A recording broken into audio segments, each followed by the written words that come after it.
IVC is the most trusted interventional and vein center in the state, and they've been voted Best of Utah Valley 10 years running. The 7 physicians at IVC provide state-of-the-art, comprehensive vein care with many years of experience. The team at IVC takes the time to get to know you and your veins so you're comfortable with the right diagnosis and the right treatment. Patients are like family at IVC. You've also heard many radio ads over the years with real people describing how IVC has dramatically improved their quality of life by eliminating the pain and discomfort caused by varicose veins. Well, what are you waiting for? Don't let vein disease slow you down even one more day, because life starts when the pain stops. Visit ivein.com today to set up a free screening. That's ivein.com. Traffic and weather together, brought to you by Sinclair's Dino Pay app. Save up to 20 cents per gallon. Here's Heather Kelly. We've got pretty good speeds all across the Wasatch Front. No delays right now on I-15 throughout Utah, Salt Lake, Davis, and Weber counties. Your east and west side belt route's also in good shape. But we do have a crash on I-84. It's eastbound heading away from Morgan right before you get to the Echo Junction area that'll take you east to Wyoming, and that is causing a bit of delay. Attention Wasatch Front businesses and property managers. Have winter conditions damaged your parking lot asphalt or concrete surfaces?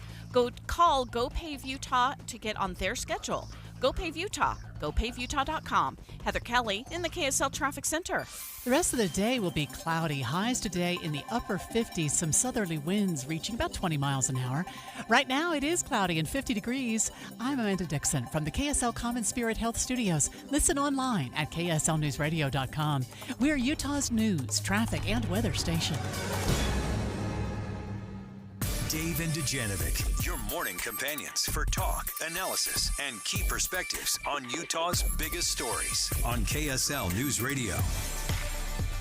All right, thanks for joining us. No Debbie Dujanovic. I'm going to rip that Band-Aid off right away. No Debbie today. It's just me, but it's all right. All's good because Marty Carpenter is filling in for Debbie, host of KSL at Night, a good friend of mine. Marty, thank goodness that we don't have to do this or listen to just me for 3 hours. You're welcome, Utah, I guess. You're welcome, Utah. It's two people now. I rearranged my morning to save the state from Dave Solo, D1. No. That's true. You know what? You're not totally off base there. But, yeah, there's so many things going on where we're really going to have a good conversation about school districts and the size and what do you do when you just grow too big. It's 9:05. It's time for the launch. Sequence engaged. And typically these are the 3 things that just Debbie wants you to know. But here's the 3 things today that we want you to know. Countdown. 3. So first of all, Utah passed a law recently that could give what I call rock star teachers $100,000 a year. But it's not all teachers. Just the rock star teachers. Merit pay in education. Let's give the good ones the money and encourage everyone else to become the good ones. Okay, so here's the tricky part, though. How do you determine who the good ones are? We're going to speak to Utah State University. They're in charge of helping to build a metric to determine whether or not your teacher, your favorite teacher, qualifies as a rock star. Countdown. 2. All right, Trump was handed a big win from the Supreme Court of the United States when they ruled that Colorado, Maine, Illinois, they couldn't remove him from the state primary ballot. And as Trump was taking his victory lap, he was about 30 seconds into congratulating the Supreme Court on making a good decision. Then he moved on to the next big case in front of the Supreme Court, whether or not Trump qualifies for presidential immunity for what happened on January 6th. Immunity for a president, and not immunity for me, but for any president. If a president doesn't have full immunity, you really don't have a president. Thoughts, Marty, on presidential immunity? Seems like one of those where we should say nobody in this country is above the law and exempt from the law. Okay, but why does the president get any immunity? Trump lays out his case. Launch. Countdown. 1. The Alpine School District is the largest school district in the state. They are responsible for, get this, 80,000 students. Now, you may not know what the size of school districts are in Utah, but I'll give you the extremes. Alpine, 80,000 students. Daggett School District, 200. I mean, just such a wild variance. They probably don't need to split the Daggett School District anytime soon. We're going to divide it up into fours, into quadrants. Everyone gets 100 students. Okay, what do you do when school districts have grown too large? Well, it looks like, at least in the case of Alpine, they're ready to split it up. Dave and Dujanovic. The Launch. Commence. Dave and Dujanovic. Special coverage of the top local story. So Utah's Morning News did a great job this morning laying out some of the problems that the Alpine School District is dealing with. Now, you may remember back in 2022, Orem, the city of Orem, they wanted to split up with Alpine. Wanted an amicable divorce, maybe even a nasty divorce. They just wanted to be on their own. At least that was one of the proposals. So they sent it to the people and said, hey, what do you guys think about an Orem school district? We're going to leave Alpine. In part, their argument, Marty, was Orem's is old, a good word for it. They're well established. They're not new and booming. Okay. So Orem said, this school district, the Alpine School District, is growing so quickly, having to build new schools, spend hundreds of millions of dollars. They're looking for a $500 million bond. So we think all that new money and the property tax raises, it's going to go to everyone but us. It's going to go to the new builds, which is primarily true. So Orem wanted to split up, start their own school district, and the voters said, absolutely not. 70% said absolutely not. But that still didn't fix the problem that Alpine's dealing with right now, that it's just too large.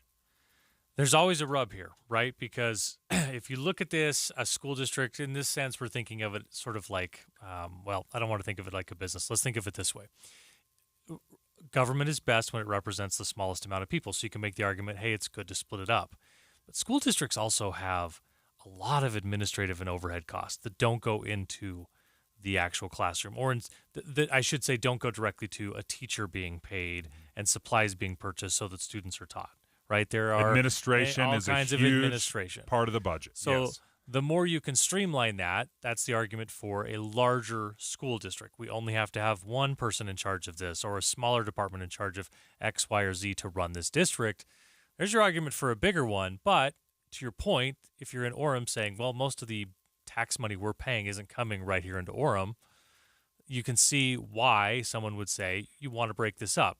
Interesting to me that the people of Orem said, no, we don't want to break it up. And I'm struggling to understand what the argument was there. They just sort of like the way it's running now, I suppose. The very arguments you were making is, do we really want to take on the burden of a brand new administration? Do we want to deal with busing and transportation and getting kids, or do we want to share that? But I hear the pain in their voices, or at least some of the voices where they're looking at the growth in Alpine, and it's going to continue to grow. Orem is largely built out. You don't have huge areas that you can expand and get a lot of new tax dollars that way. So I feel their pain.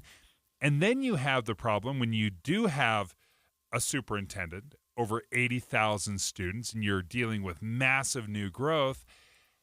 How do you split your time, effort, your focus? Is it going to go into the new, growing, shiny new penny, or are you going to be able to split your focus and be able to give the more established areas just as much attention? It sounds like, facing that question, what the people in Orem essentially said was, doing a good enough job. We don't want to take on the extra administrative costs, because you might say, hey, it's getting pretty big. They're doing a good job running it, but how big can it get? Maybe you're a voter thinking that. But you're rolling the dice. If you go establish a new school district, you do not know who's going to come in necessarily and be the superintendent there. You don't know that it's going to run as well as it's currently running. So generally voters tend to go with, hey, if the status quo isn't that bad, if the pain is not so great, then I'm going to stay where I'm at. Overwhelmingly, that's where they ended up in Orem. Now, it still hasn't changed the fact that they're dealing with a school district that is 80,000 large. Now, if you want to compare it to some of the other school districts around, Davis School District, obviously Davis County, is very large as well, 74,000. But when you start looking at Canyon School District or Salt Lake School District, now you're looking at a school district in the 20 or 30,000 range of students that they're caring for. So Alpine is seriously considering splitting up. Now, Orem specifically said no, but would they be more amenable to Orem?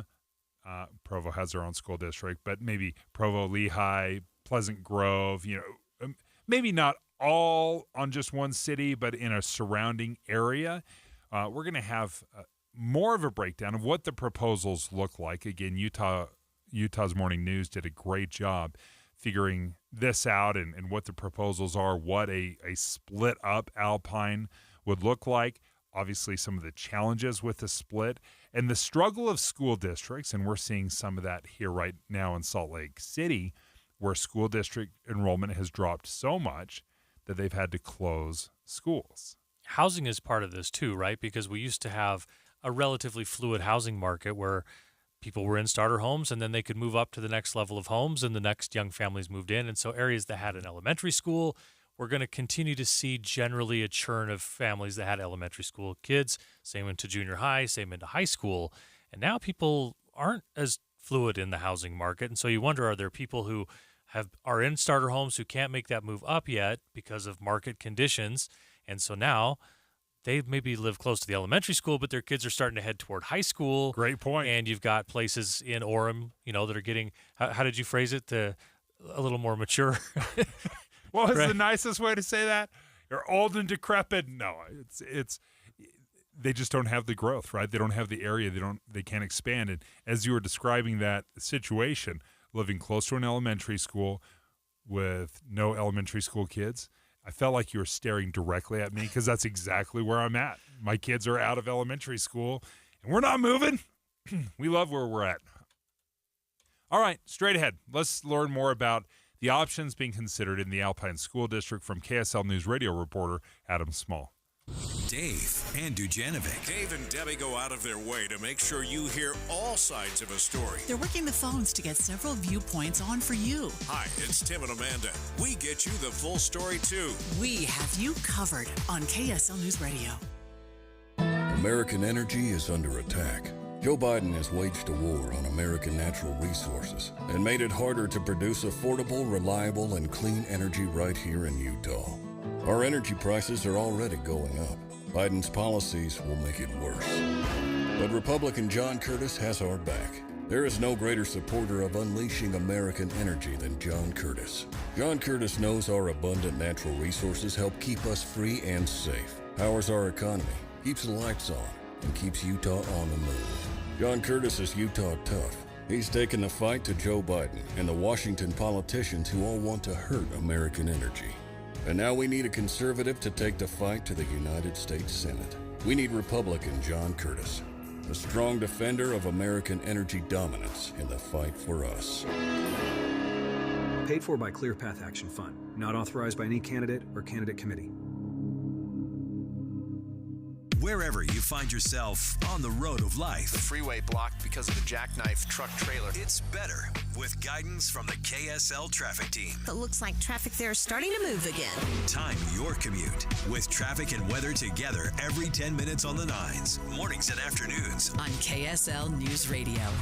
There are products that offer up to a 20% upfront bonus just for opening an account and up to 12% per year for retirement income. I'm Jeff Jr. with Trajan Wealth, and I've heard from other advisors saying this is too good to be true. No, it's not. We are one of the few who can offer products like these because we're independent. We're not registered with a broker-dealer who tells us what we have to sell, and we don't have to answer to a board of directors who prioritize shareholders over clients. So, is an upfront bonus up to 20% and 12% per year growth for income too good to be true? For most advisors, yes, but not Trajan Wealth. The fact that many of our clients come from other financial advisors is a testament to our value. Experience the Trajan Wealth difference for yourself.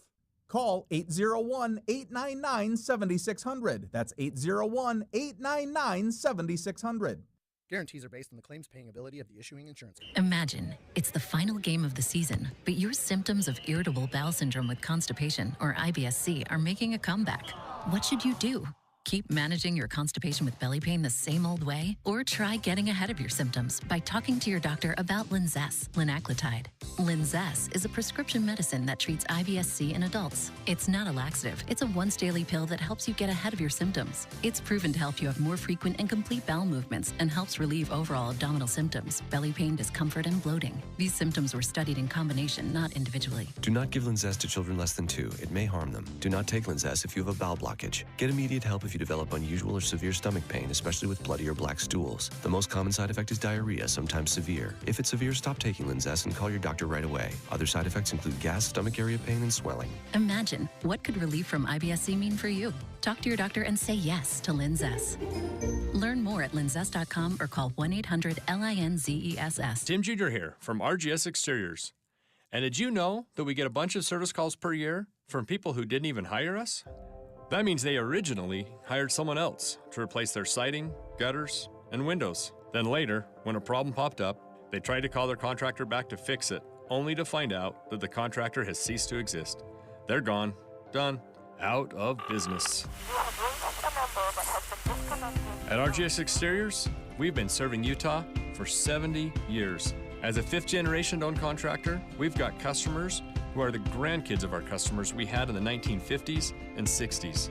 We're not going anywhere. We will be here when you need us, period. For siding, gutters, and windows, now and forever, call RGS Exteriors at 801-280-3110 or visit at rgsexteriors.com. That's 801-280-3110 or rgsexteriors.com. Travel back to the magical world of ancient China with Shen Yu and enjoy the incredible art of classical Chinese dance. Performances on March 20th and March 24th at Eccles Theater. Reserve your tickets today. With the 3 things you need to know this hour, I'm Amanda Dixon. First, Box Elder County could be losing almost $200,000 to emissions check dodgers. Second, state officials are expected to meet with the International Olympic Committee today. They'll go over the IOC's planned visit in April. And third, 2 South Salt Lake families are out of their home after a fire tore through their basement over the weekend. Right now it's cloudy and 50 degrees in Salt Lake City. Back to Dave and Dujanovic on KSL News Radio. The future of Utah's schools. Special coverage on KSL News Radio. All right, there are 41 school districts in Utah, and they're all over the place as far as size. We're going to talk specifically about the Alpine School District. It has over 80,000 students that they're responsible for. Davis School District, 74,000. Canyons drops to half of that. They're only 33,000. Salt Lake City, only 20,000. The best, though, this might be my favorite. Daggett. Is it Daggett County or is it just Daggett School District? Probably the Daggett School District, but I'm sure it only covers Daggett County. Yeah, 200. Like you could see here in Utah, just enormously wild variance when it comes to the size of school districts. Well, Alpine is finally admitting, looking at themselves in the mirror and saying, you know what? I think we might need to lose a little weight. I think we're getting a little chunky here. So Marty Carpenter filling in for Debbie Dujanovic. Thanks, Marty. And did you come from a big school district or? Davis School District up until 8th grade, and then I moved out of state. Okay. To a very big school district in Colorado. So you've basically only been in big school districts. Yeah. Okay. Yeah. So you've never had a small town experience or? I never had. We always give my dad a hard time because he went to South Summit High School in Camas. Oh, that's small. And I think his graduating class was 56 people. Holy smokes. That was the third period. All right. Thanks, Marty. Okay. Adam Small joins us from KSL News Radio. You've been covering this all morning on Utah's Morning News. You guys have done a phenomenal job. But first of all, lay out what is happening in the Alpine School District. So, like you said, they're looking to accommodate. I mean, Utah's been seeing growth. It's been something we've been talking about for years now. And they're kind of seeing it on the front lines. They're continuing to see their enrollment numbers go up. So basically what they did last year, they hired this consulting group called MGT Consulting. They're Florida-based. The district hires them and says, hey, will you study what options we could look at in terms of reconfiguring, splitting this district? And they came up with a few options. And basically, Heather Peterson covers that part of the story, and we can hear from her in a sec. But basically, they got those options together, and this week they're holding the first public meetings where people can actually comment on what they came up with. It's the first chance for people to actually chime in. So they will lay out the proposals that this consulting group gave, and I would assume they kind of draw the boundaries, and these are the cities that would be included. These are the schools. So and there's going to be several options. Right, yeah. So I think it's a good chance here to hear from Heather. They came up with 6 different options. So let's hear those real quick. Option 1 is staying together as a district. Options 2 and 3 are splitting into East and West districts, the difference being which direction Lehigh goes.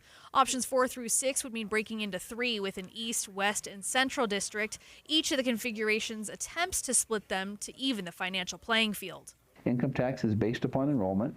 Property tax is based upon taxable values. So you want to pay attention to not only enrollment, but also what is the taxable value of that possible reconfiguration. Unfortunately, Superintendent Dr. Shane Farnsworth says the East District is at a financial disadvantage no matter how they configure it. Heather Peterson, KSL News Radio. Marty, let me put you a little bit on the spot. They start talking about the taxable value of each configuration. What in the world are they talking about?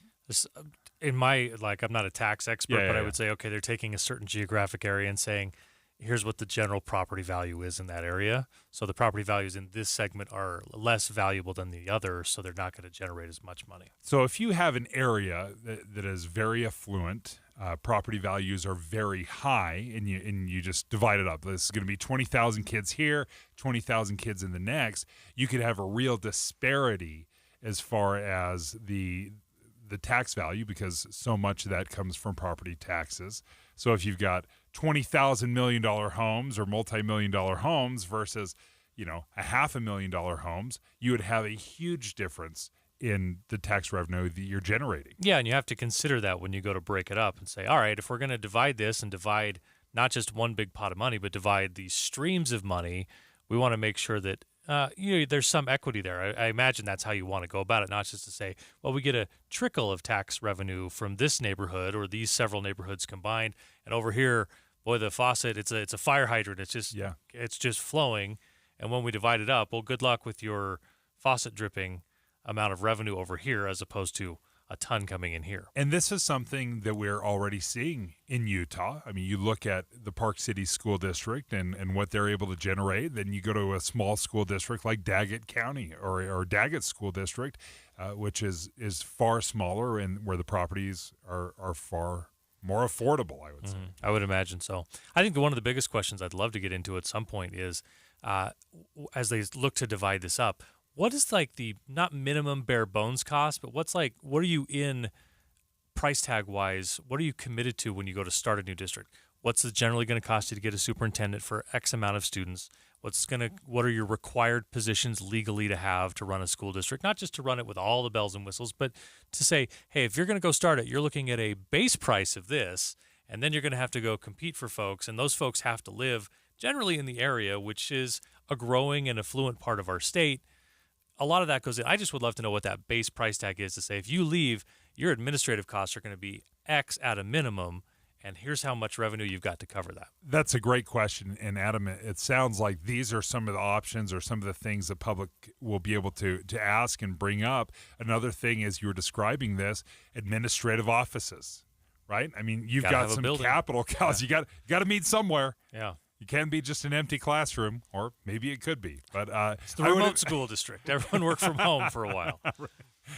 Hold on. I think we just saved some money here. You say it as a joke. I don't know. Maybe there's a chance. Adam, you say there's going to be some meetings this week. Do we have specifics yet, or is that to be determined? So I do have dates and locations. So the first meeting is going to be tomorrow at Timpanogos High. I wasn't able to find the times yet, but at least I do know the dates. We could probably reach out for a little more info on this. But so tomorrow, Timpanogos High, Wednesday at Vista Heights Middle School in Saratoga Springs, and then Thursday at American Fork Junior High. So this is going to be the first chance people are going to actually be able to come to the table, see these options, and be like, hey, I like this, I don't like this. It's really where we're going to start seeing the people get involved. Eric Cabrera from KSL News Radio also had more details with kind of this ebb and flow. You have some school districts that are growing very quickly, others that are shrinking. So here's Eric Cabrera's report. The National Center for Education Statistics says enrollment numbers have yet to rebound since pre-pandemic numbers, with over 1 million students less currently enrolled in public schools. Projections from that same study suggest that number will continue to increase through the year 2031. I reached out to Ben Horsley with Granite School District, who shared some schools within their district have seen up to 30% less students, citing chronic absenteeism. But unregistered homeschooling, as well as increased families opting to skip kindergarten, can also be playing a part. Eric Cabrera, KSL News Radio.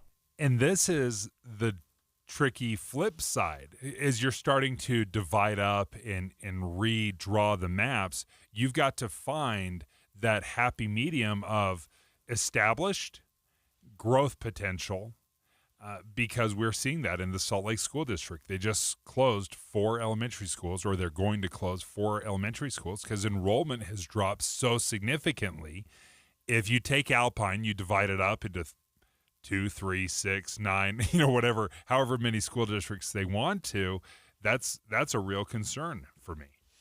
And you're going to make a lot of people unhappy no matter what, right? This is sort of like the rub of being in a leadership position and having to make tough decisions, is that you're going to find people who say, hey, you didn't really consider this and how it affects me. Even though you had to make a decision for a larger group of people, you're always going to have some people upset with you. Adam Small, thank you so much for keeping us up to date. We can find all of this information at kslnewsradio.com. But when we return, let's look at the recent past, the last time we split up a school district, and what could possibly go wrong, or what are the learning opportunities, and what can we take from? Have a growth mindset. Have a growth mindset. What can we learn from that? What can we learn from that? Did we learn you don't want any of this? This is a nightmare. Just stay big and burly if you have to. We will learn about these lessons next. 9:30 at KSL News Radio. I'm Amanda Dixon. Our top story: state officials are expected to meet with the International Olympic Committee today. They'll go over the IOC's planned visit in April. The visit will hopefully solidify the committee's faith in the Beehive State's ability to host the Games. Box Elder County could be losing almost $200,000 to emissions check dodgers, according to the Cache Valley Daily. The county doesn't require a smog check every 2 years like many of Utah's other counties. A Division of Motor Vehicles audit found nearly a fifth of Box Elder car registrations last year could be using fake addresses. Our top national story now from ABC News. Restaurants in Denver have been put on notice. The Denver City Council is considering a proposal to remove sugary drinks from children's combo meals. Pizza restaurant Lucky Pie has seen the handwriting on the wall. We changed our kids' menus last fall to take off the sodas. Despite the good intention, says General Manager Sarah Brown, most families are still drinking the sodas. If the measure is approved, kids' combo meals in Denver would offer 2 choices, milk or water. Jim Ryan, ABC News. Your money at this moment. The Dow is off 146 now. That's about 0.4%. We're at 38,575. Coming up, the sun is on its way out. The clouds are moving in. We'll get some rain tomorrow. KSL weather is next. KSL News Time, 9:32. News doesn't just mean information or dates. It's the story of our local history being told in real time. Be a part of the story. This is Tim Hughes and Amanda Dixon. We hope to be a part of your story. We have you covered on KSL News Radio. Want more speed? Well, you're in luck, because Xfinity just increased their internet speeds and they're faster than ever. Plus, with super fast internet and a reliable connection, you can do more of what you love whenever you want. More gaming, more downloading, more video chatting, and more cozy nights on the couch streaming your favorite movies and TV shows. If life with more speed sounds pretty awesome, that's because it is. It's time to get more out of your internet with faster speeds from Xfinity. Get 300 megabit Xfinity Internet for only $25 a month for 12 months with no annual contract and Wi-Fi equipment included. That's 50% more speed for the same great price. Go to Xfinity.com, call 1-800-XFINITY, or visit a store today. Requires paperless billing and auto pay with stored bank account. Restrictions apply. Taxes and other charges extra. After promo, regular rates apply. Actual speeds vary and not guaranteed. Want more speed? Go to Xfinity.com, call or visit a store today. A happy place comes in many colors. Whatever your color, bring happiness home with CertaPro Painters and make your happy place your home. CertaPro Painters, that's painting happy. During our spring sales event, special offers are available through April 30th. Schedule your home painting project today and bring happiness home. Each CertaPro Painters business is independently owned and operated. Contractor license and registration information is available at CertaPro.com. It already feels like home. You wouldn't trust a butcher to babysit your pet pig. You wouldn't trust a lumberjack to repair your antiques. Or a professional wrestler to be your massage therapist. So why would you trust anyone but AMCO to fix your car? For over 50 years, we've been the trusted experts in transmission repair. Check out AMCO's multiple financing options, so you can fix it fast and pay it off slow. AA MCO. Breaking news on KSL News Radio. The man charged in the shooting death of U of U football player Aaron Lowe has taken a plea deal. Book Mawad Book will be sentenced on April 29th. KSL News Time now 9:34. Let's check traffic and weather together. Brought to you by Sinclair's DinoPay app. Save up to 20 cents per gallon. Here's Heather Kelly. Restrictions on Bangerter Highway. This is northbound in Taylorsville as you approach 4700 South. Only 2 left lanes getting through there, and it's causing quite a bit of backup, almost to 5400 South at this point. So that's going to take you a bit of extra time. But the good news is we don't have any accidents or delays on the other major roadways across the Wasatch Front. Call 801-288-9376 and say you want the KSL special. $99 for 3 rooms cleaned, and they'll throw in a room for free. Zero res. Heather Kelly in the KSL Traffic Center. The rest of the day is expected to be cloudy. Highs will reach into the upper 50s. South winds could reach up to 20 miles an hour, and then we'll see rain tomorrow. Right now it's 52 degrees. I'm Amanda Dixon from the KSL Common Spirit Health Studios. Listen online at kslnewsradio.com. We're Utah's news, traffic, and weather station. Dave and Dujanovic, your morning companions for talk, analysis, and key perspectives on Utah's biggest stories on KSL News Radio. The future of Utah's schools. Special coverage on KSL News Radio.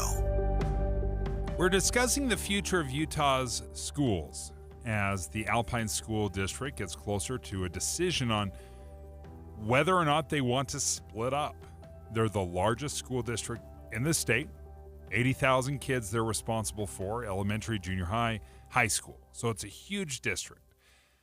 Voters already voted down a possible Orem split, and that was Orem residents. They'd discussed, you know what, we don't feel like we're getting enough love from the Alpine School District. Maybe we should just break off and do our own thing. But the majority of Orem's like, no, we're fine. And Marty Carpenter is filling in for Debbie Dujanovic. I thought you made a good point. We'll vote for the status quo whenever possible. Mm-hmm. Well, I mean, you just start to think about it. Like, you can get really excited, and there's sort of this wave that comes in a lot of elections where, oh, something new. Well, we should consider that. Maybe that's a great idea. But then the closer it gets to actually making the decision, more and more the tendency is to say, even if I'm not super happy with what I've got, there are a lot of variables that come with the things I don't know what I'm going to get.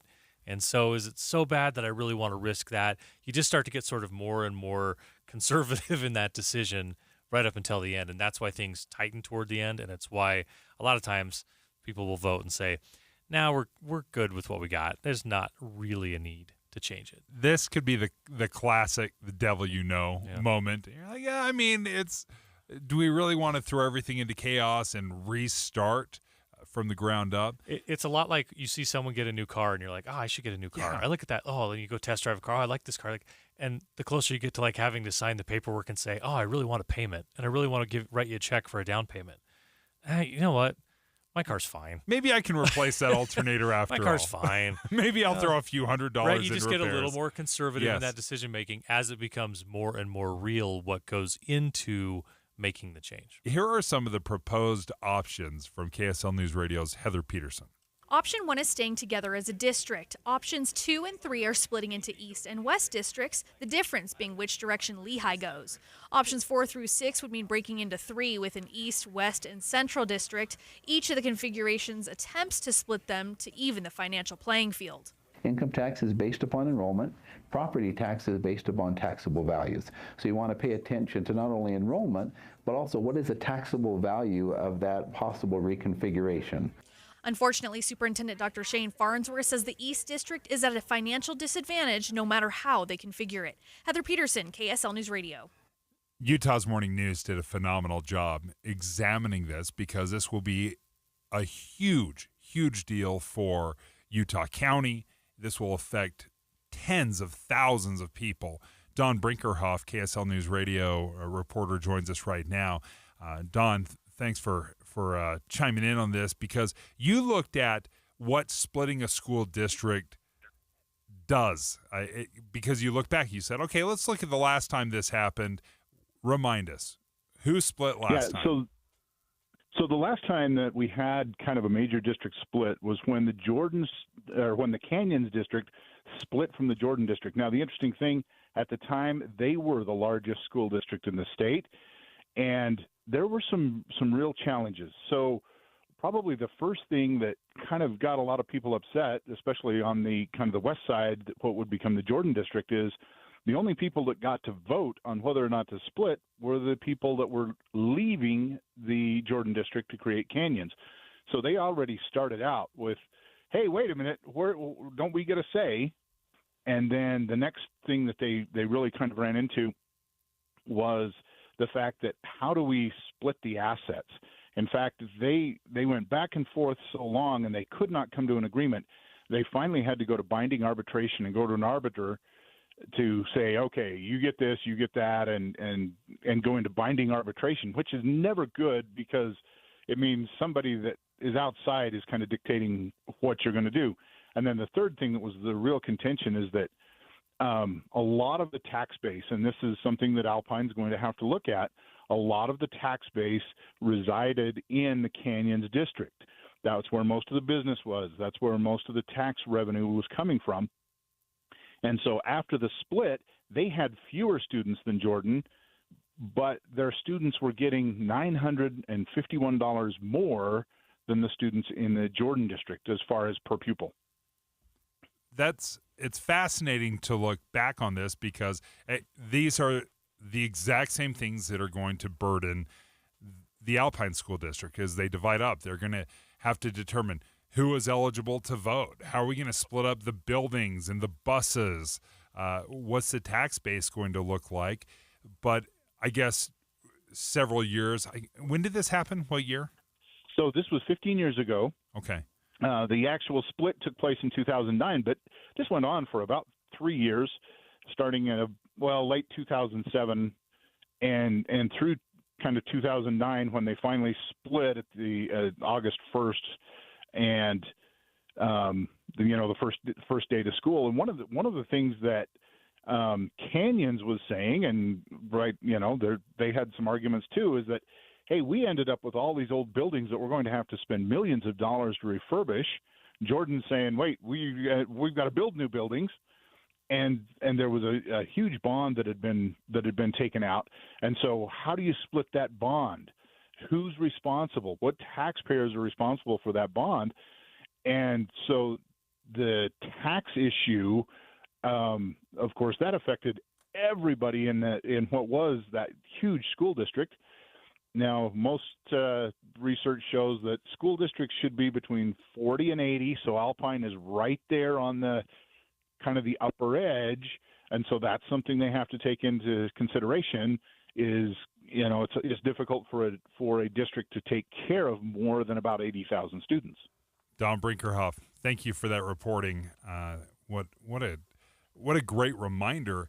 But now, Marty, as you look at it, Canyon School District, Jordan School District, those are well-established and fairly well-run school districts, even though the divorce up front was a divorce. That's exactly the word that was popping into my head as we were just talking about what goes into this, right? Like, it's easy to get distracted with, well, we'll go set up a new school district and we'll get new district offices and we'll do this and this and this, right? It's sort of like, well, life's better after we get out of this relationship.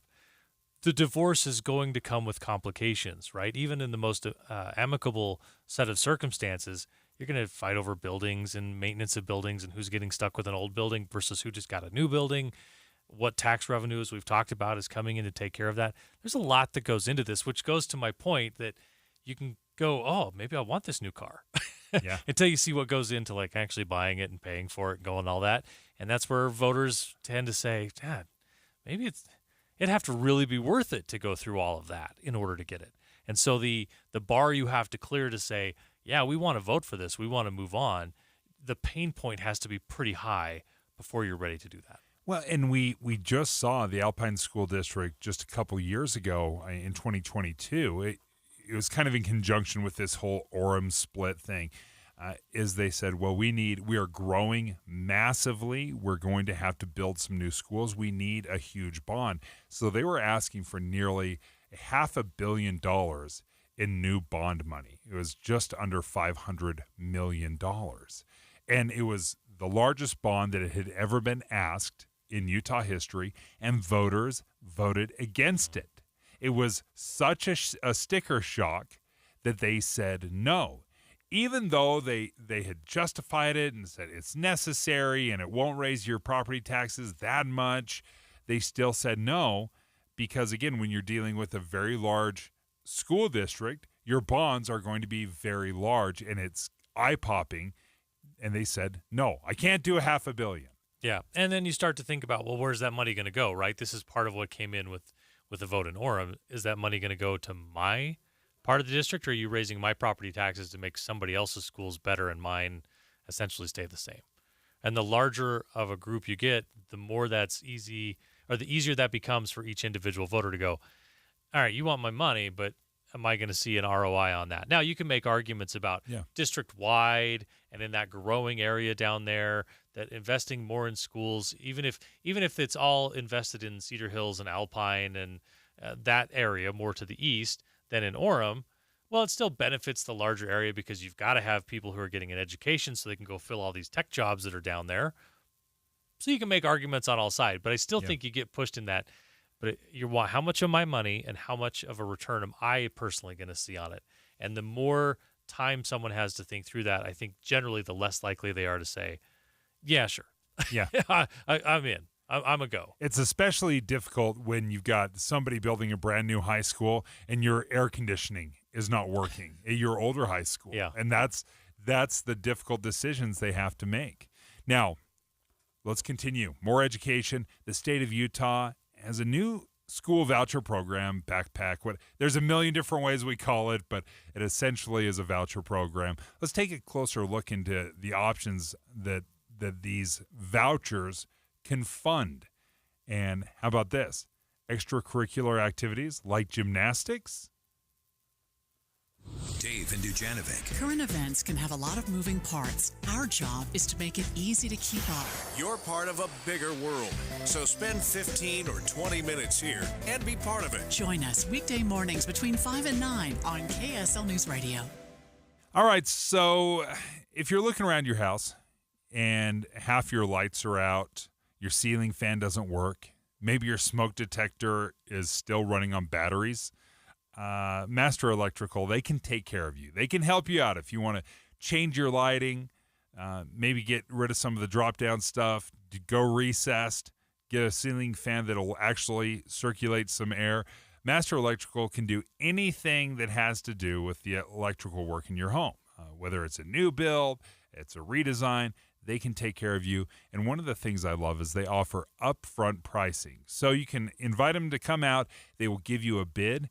They will honor that bid. Sometimes when you get these hourly bids, some guy comes in and it's like, it'll take me a half a day. And then, 2 weeks later, the bid is nowhere near what the invoice says it is. Master Electrical will honor their bid. It's what they call upfront pricing guarantee. So if you're interested, give Master Electrical a call, 801-543-2222. That's 801-543-2222 or online at masterelectrical.com. At KSL News Radio, we have a 30-year legacy of honoring Utah teachers, but we can't do it without your help. Please tell us about an important teacher in your life on the KSL Teacher Tribute Wall, presented by Cypress Credit Union. Each month, one lucky teacher wins a $500 gift card from Cypress Credit Union, a $250 gift card to Harmon's, plus season tickets to Hale Center Theater. Say thanks to your teacher today at kslnewsradio.com/teacher from Cypress Credit Union and KSL News Radio. Some days, my active psoriatic arthritis makes it hard to get in the game. Now, the ball is in my court, thanks to treating my skin and joints with Skyrizi, Risankizumab Riza, a prescription-only 150 milligram injection for adults. Nothing is everything. Skyrizi helps with less joint pain, stiffness, swelling, and fatigue. For those who also have plaque psoriasis, 90% clearer skin is possible with just 4 doses a year after 2 starter doses.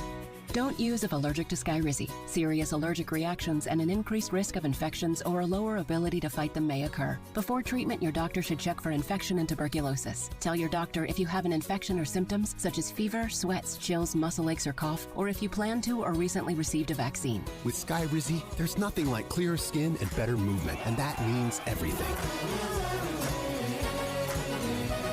Ask your doctor today about Skyrizi and visit skyrizi.com or call 1-866-SKYRIZI to learn more. I'm Jason Walton. In business, I mentor hundreds of Utahns as they pursue their American dream. The same dream career politicians treat with contempt. They send our money to our enemies abroad while shortchanging our veterans at home. It's not right.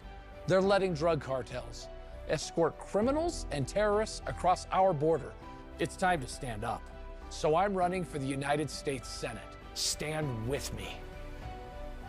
I'm Jason Walton, and I approve this message. Paid for by friends of Jason Walton for Senate. I just elevated my checking account with Utah Community Credit Union. Tim, I'm so blown away at what I get with my elevated checking account at UCCU.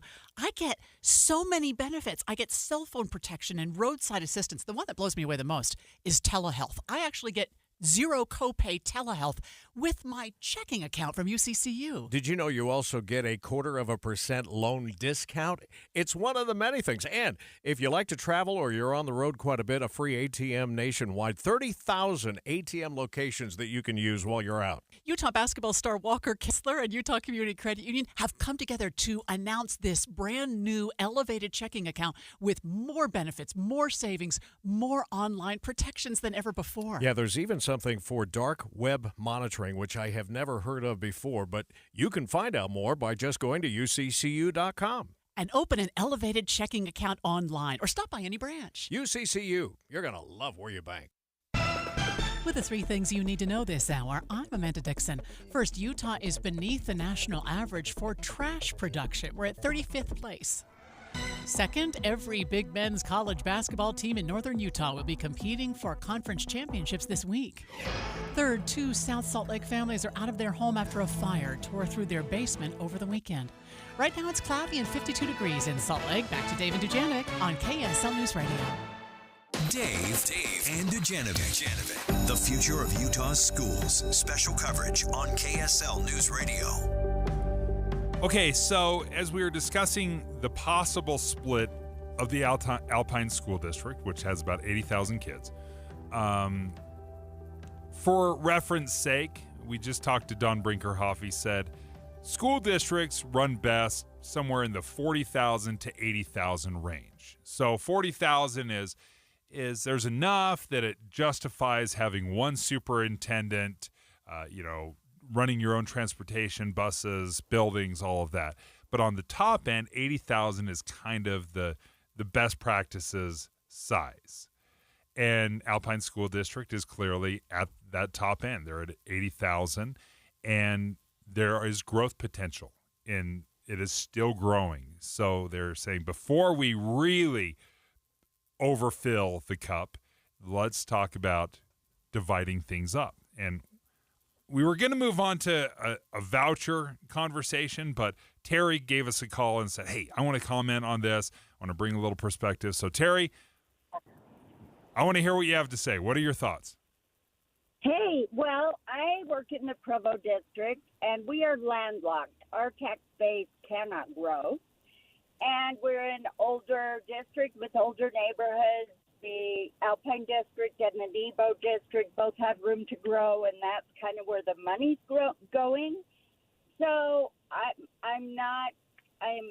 I'm really not aware of how all state funding goes, but I would really be a proponent of the state funding districts better, because when you compare Alpine or Park City to San Juan or some of these lower income districts, our students are not getting the same education, and educated Utahns serve all of us. It shouldn't be held into that tight-knit, wealthy community, and their kids get the best of everything, and a lot of other students aren't getting what they're getting. And I just feel like there's enough money to go around. It just needs to spread out better, and then these divisions of districts wouldn't be so confusing or challenging for people, because they're all fighting over money in the end.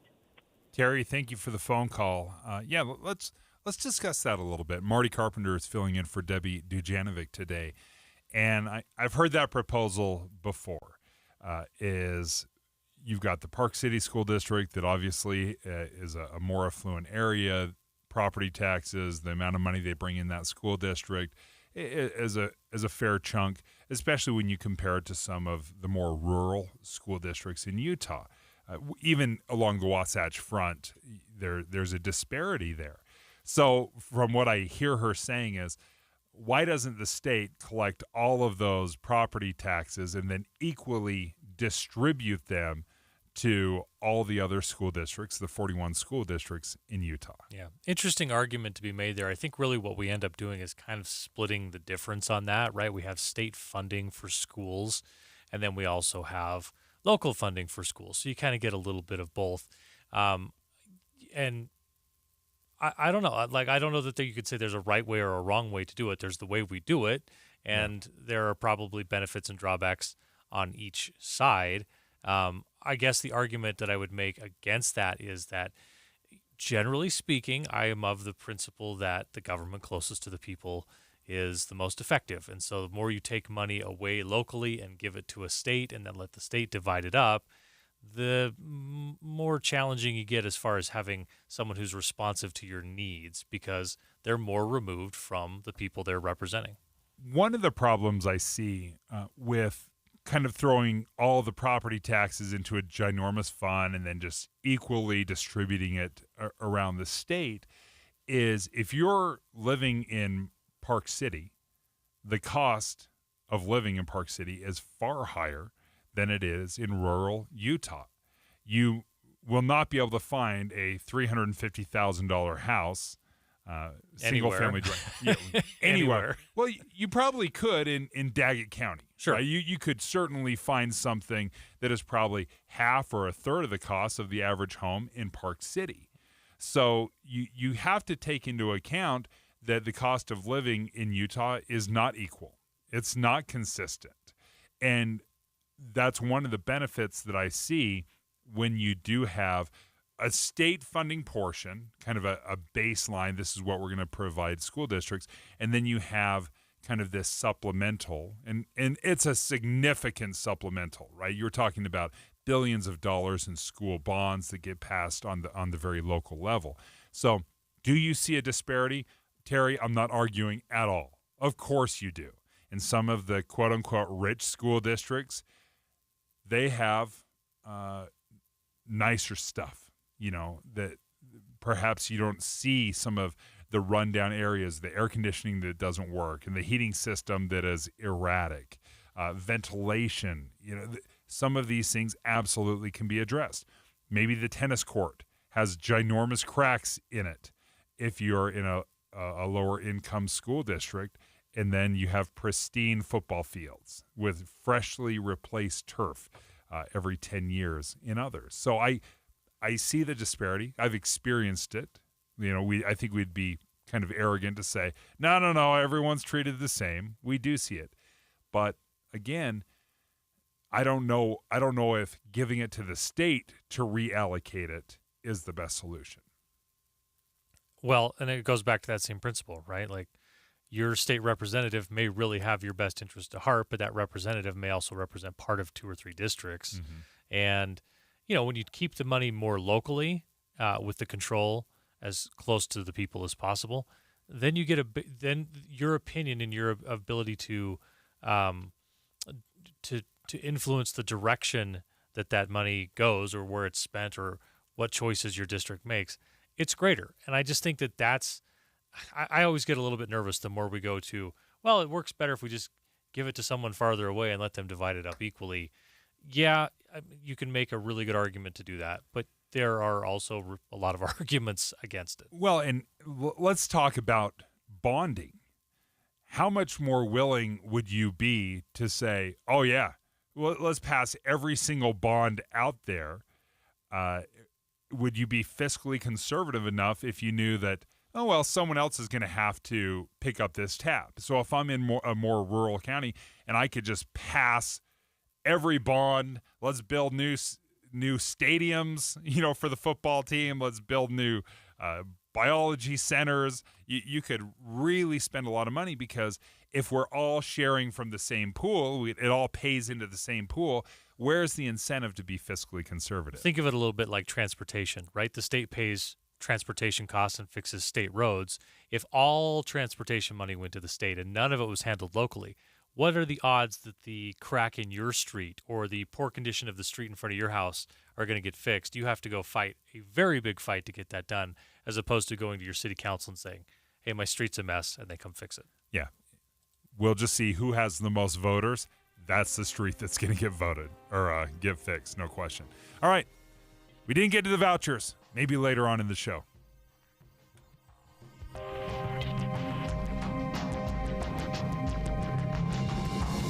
KSL FM Midvale. KSL Salt Lake City. From the KSL Common Spirit Health Studios, this is KSL News Radio. Utah's news, traffic, and weather station. It's 10 o'clock at KSL News Radio. I'm Dan Bomas. KSL's top story this hour, we have developing news.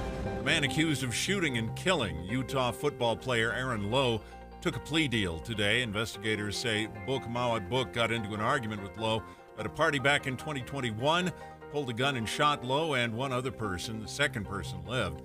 Today, Book pleaded guilty to 1 count of first-degree murder and 1 count of first-degree attempted murder, and sentencing will take place at the end of April. Our top national story this hour from ABC News. Most kids' meals in fast food restaurants come with a soda, but they may be banned in Denver before long. Here's ABC's Jim Ryan. The Denver City Council is considering a proposal to remove sugary drinks from children's combo meals. Pizza restaurant Lucky Pie has seen the handwriting on the wall. We changed our kids' menus last fall to take off the sodas. Despite the good intention, says General Manager Sarah Brown, most families are still drinking the sodas. If the measure is approved, kids' combo meals in Denver would offer 2 choices, milk or water. Jim Ryan, ABC News. Your money at this moment, the Dow Jones average and the NASDAQ, both trending down on the day. And our KSL weather, the storm is coming in, it looks like Wednesday. That's next. KSL News Time, 10:01. You know what's great about KSL's traffic coverage? Trained traffic reporters and real listeners. Trading information and making the commute safer and faster for everyone. Every 10 minutes on the 9s, we have you covered on KSL News Radio. When the weather warms up, it's like a stampede, except instead of dust stirred up by hundreds of hooves, it's a cascade of phone calls to Advanced Window Products. This is Jeff Kaplan. Soon as the sun shines and the snow's gone, people want new windows and frames from Utah's #1 custom window maker, and the wait for installation grows longer. But right now, you can get near the front of the line by calling for a quote and get $2,500 off when you purchase 10 windows or more. That's on top of the incredible savings for the highest quality double-pane windows and frames, any style, any color. See, at Advanced Window Products, they actually build the windows here in Utah, they install the windows, and they guarantee them for life. There's no middleman, and they can pass the savings on to you. They even offer buy now, pay later. So get in before the wait grows longer and get the $2,500 off. Get your new windows this spring. Make the call. Advanced Window Products, 801-850-9100. That's 801-850-9100. Or visit advancedwindowsusa.com. Did you know 96% of Americans lose an average of $111,000 in Social Security income? And it's because they claim their benefits at the wrong time. Don't lose $111,000 in Social Security income that's rightfully yours. Learn how you could wring every nickel out of your benefits on Retirement Solutions Radio this Saturday afternoon at 3 o'clock, right here on KSL. News Radio 1027. Dave and Dujanovic. You may not be interested in everything we talk about, but I guarantee you listen for 3 hours, we're going to hit several things. Everything from politics to how the economy is impacting your family's pocketbook. Listen for Dave and Dujanovic 9 to noon on KSL News Radio. Traffic and weather together brought to you by Sinclair's Dino Pay app. Save up to 20 cents per gallon. Here's Heather Kelly. Well, things are moving along pretty well all across the Wasatch Front on the major freeways. That includes I-15, I-80 through Parley's Canyon, and coming out of Tooele County. We do have a bit of slowing, though, and delay on Bangerter Highway northbound between 5400 and 4700 south in Taylorsville. That is due to road construction. There's only 2 left lanes available, and so depending on how many cars are there at any one time, you could see backups. Call 801-288-9376 and say you want the KSL special. $99 for 3 rooms cleaned, and they'll throw in a room for free. Zero res. Heather Kelly in the KSL Traffic Center. KSL weather, clouds moving in today with a few mountain snow showers. We can expect valley rain and mountain snow in northern Utah tomorrow with a chance for valley snow on Wednesday. 52 degrees, mostly cloudy right now. I'm Dan Bomas from the KSL Common Spirit Health Studios. Listen online at kslnewsradio.com. We're Utah's news, traffic, and weather station. Dave and Dujanovic, your morning companions for talk, analysis, and key perspectives on Utah's biggest stories on KSL News Radio. The future of Utah's schools. Special coverage on KSL News Radio. I just love talking about education in Utah because it affects everybody. Or if you're not directly affected, you're probably not that far removed, or you have grandkids that have been affected. I love talking about education here on the show. And what we've been talking about the last hour is a possible split of the Alpine School District. It's the largest school district in the state. It's got over 80,000 kids that they're responsible for. That's really the top end of what best practices says a school district should be as far as size. So they're talking about dividing it up. There's a lot of different proposals. There's going to be public comment on this. But let's shift a little bit and have a different conversation. Let's go back to the voucher program or the backpack program. It essentially provides public funding, and you can spend it either whether it's on homeschools or alternative paths to schooling, the way you want to educate your kid.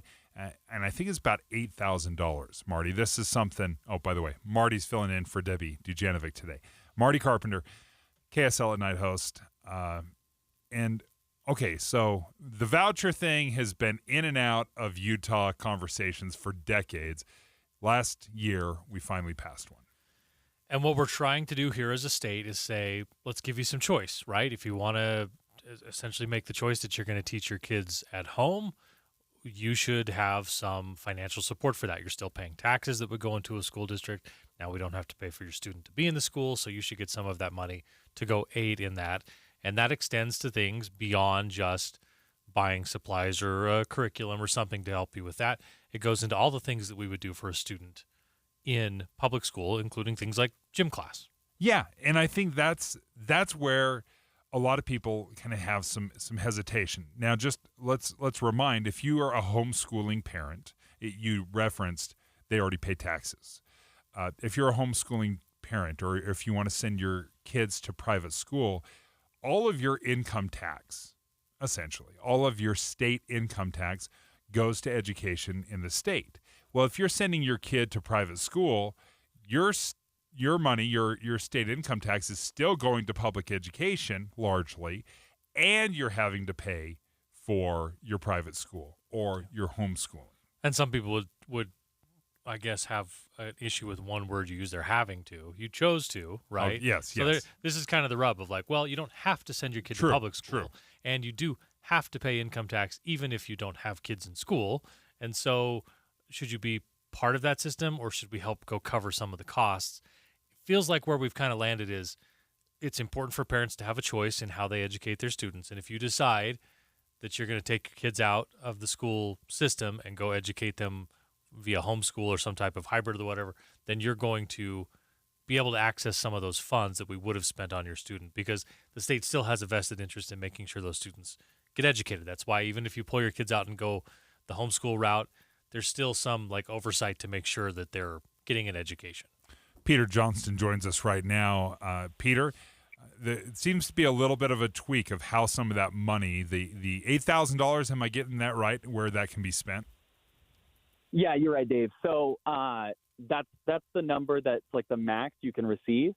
So the way that it's worked so far is that in 2023, as you'll remember, they passed the voucher bill, and basically that made it so that I think 5,000 students, according to the state education website, could receive this $8,000 scholarship. They're calling it the Utah Fits All Scholarship. And yeah, it could go to private school tuition. It could also go to like textbooks and stuff if you're homeschool. There's also a thing called micro schools we've talked about on KSL that's like somewhere in between a private school and a homeschool where it can have as few as 16 and as many as 100 students. But yeah, bottom line is that all those things are covered plus extracurricular activities. So when you say extracurricular activities, can you give us some examples? Yeah, sure. So they got a list right now. It's like about 150 strong. And basically it ranges from math class kits that you could get to get your kid to learn algebra to flip side tumbling and trampolines, which is like a park here in Utah. And you could take classes there and you could put some of that money of the $8,000 scholarship toward that. And really it's in the parents' hands at that point. Once you get the scholarship, you have this list of about 150 options, like I said, and you could take violin lessons, you could do swim classes, gymnastics, there's field trips, there's also all these kind of private schools with maybe more Christian programs or artsy or STEM things.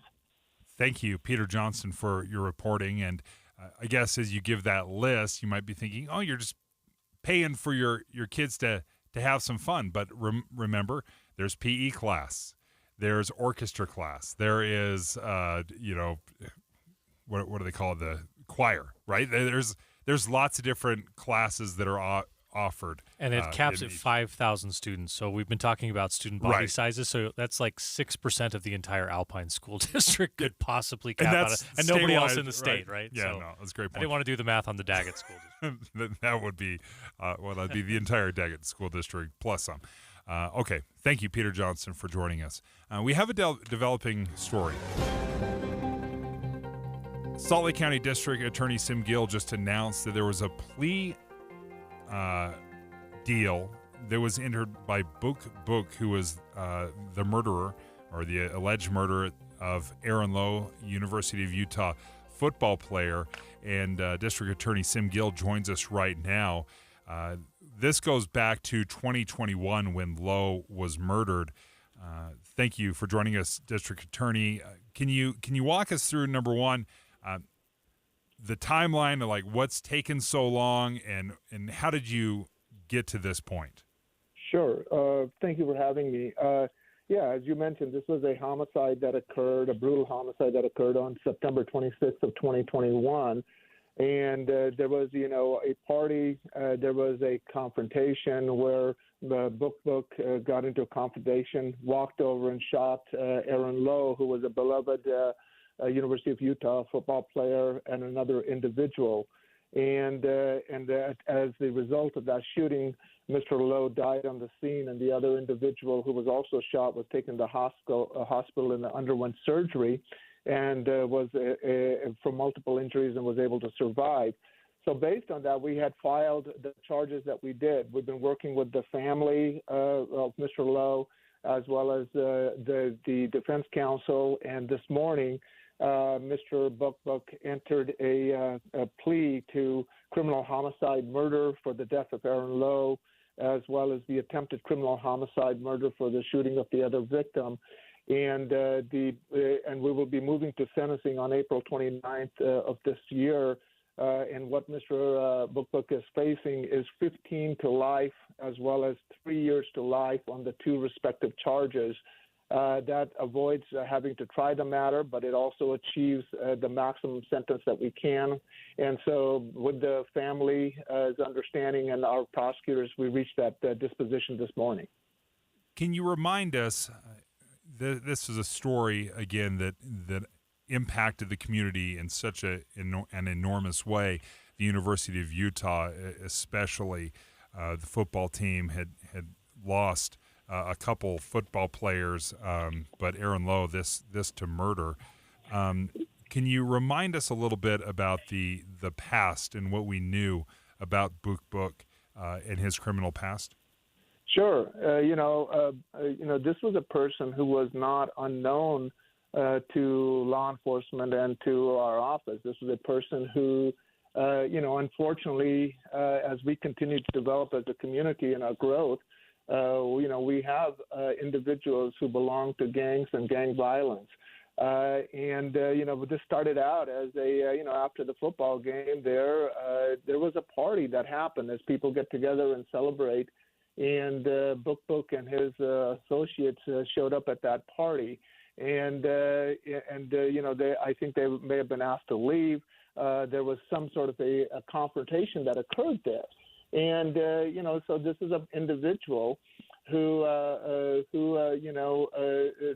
continued to engage in violent behavior. And this culminated in this absolute tragic and senseless killing that just left an incredible gap and shock to our community as a whole. Here was a young man whose life was all in front of him, who was, by all intents and purposes, successful and working hard, a part of an incredible program up at the U. And it really, really resonated and shocked our sensibilities. And, and the other thing I just want to point out, the family of Aaron Lowe, they have been incredible. They have suffered an incredible loss. They've undergone through just a horrific loss of just not only their son and brother and sibling and a child, but they have also demonstrated incredible compassion, incredible understanding through their grief. And it just impacted all of us in different ways, and none more so than that family itself. But the wheels of justice take a little bit of time, and so it was about making sure we were prepared to go forward, and this disposition saves and gets us the outcome that we want to have. And on sentencing, Mr. Book will be spending a long, long time of his natural life in prison where he belongs. Sim Gill, thank you for joining us, District Attorney in Salt Lake County. As he just announced recently, just in the last 30 minutes or so, that that there's a plea agreement for Book, the murderer of University of Utah football player Aaron Lowe, and that this plea agreement is felony murder in the first degree, one count of felony murder in the first degree, attempted murder is the second charge, and he faces up to 15 to life in prison. That sentencing is scheduled for late April of this year. District Attorney Sim Gill, thank you. Dave and Dujanovic. Here's a trick to podcasting at work and getting all the Utah news you love. Download the KSL News Radio app. The podcast for Utah's morning news and Dave and Debbie are right there. Dozens of podcasts a day. That's the app for KSL News Radio. I've been with Connecticut and had them install my water softener 7 years ago. I've lost track. I probably ought to keep track a little bit because there is a 10-year warranty. I always get a kick out of this. Like, who offers a 10-year warranty on anything? Well, the Connecticut does. They have so much confidence in their product. They just know we're going to install it, and we basically don't have to worry about anything for at least 10 years plus, I'm sure. But the 10-year warranty just tells me how much confidence they have in the engineering, the quality of their water softener. I've never had an ounce of problems. I just throw a little salt in the bin, and my whole family enjoys the benefits of soft water. Utah has some of the hardest water in the entire country, and Connecticut has just solved that problem for my family, my expensive appliances, dishes, laundry, all of that stuff. So if you're interested and you want to get some soft water into your home, give Connecticut of Utah a call, 801-576-8600. That's 801-576-8600. They're an authorized Connecticut dealer, or you can check them out online at softwaterutah.com. Every single show on KSL News Radio is part of the KSL app, so you can listen when you want. News with Tim and Amanda when you get up, hit live on the app. Dave and Dujanovic at 9 and Boyd Matheson at 1, they're on the app. Plus, you can podcast them for work. And Jeff Kaplan, yeah, he's there on the app. The movie show, KSL Greenhouse, latest traffic report, they're all on the app for KSL News Radio. KSL News Radio. American energy is under attack. Joe Biden has waged a war on American natural resources and made it harder to produce affordable, reliable, and clean energy right here in Utah. Our energy prices are already going up. Biden's policies will make it worse. But Republican John Curtis has our back. There is no greater supporter of unleashing American energy than John Curtis. John Curtis knows our abundant natural resources help keep us free and safe, powers our economy, keeps the lights on, and keeps Utah on the move. John Curtis is Utah tough. He's taken the fight to Joe Biden and the Washington politicians who all want to hurt American energy. And now we need a conservative to take the fight to the United States Senate. We need Republican John Curtis, a strong defender of American energy dominance in the fight for us. Paid for by Clear Path Action Fund. Not authorized by any candidate or candidate committee. If you're trying to decide which gutter protection to put on your home, don't just ask how they'll handle leaves. Ask how they'll handle ice. Tim Jr. here from RGS Exteriors, and that's right, ice. See, plenty of gutter guards are good at keeping out leaves, but most are made with flimsy materials that can bend, buckle, and break under the weight of too much ice. Kind of a big problem in an icy state like Utah, right? At RGS Exteriors, our exclusive gutter protection systems are built Utah tough.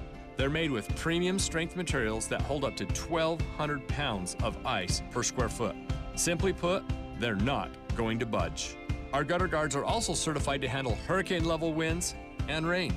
Mother Nature can't damage them. Guaranteed. Utah Tough Products. That's the RGS way. For a free estimate, call 801-280-3110 or visit rgsexteriors.com. That's rgsexteriors.com or 801-280-3110. Guys, did you know your testosterone affects everything in your system, including how you feel and perform every day? Right now, Revive Men's Health Salt Lake City will check your testosterone for free. Knowing your T levels is the first step in understanding if you have low T. Your testosterone level impacts your energy, libido, sleep, weight, hair loss, mood, and even ED.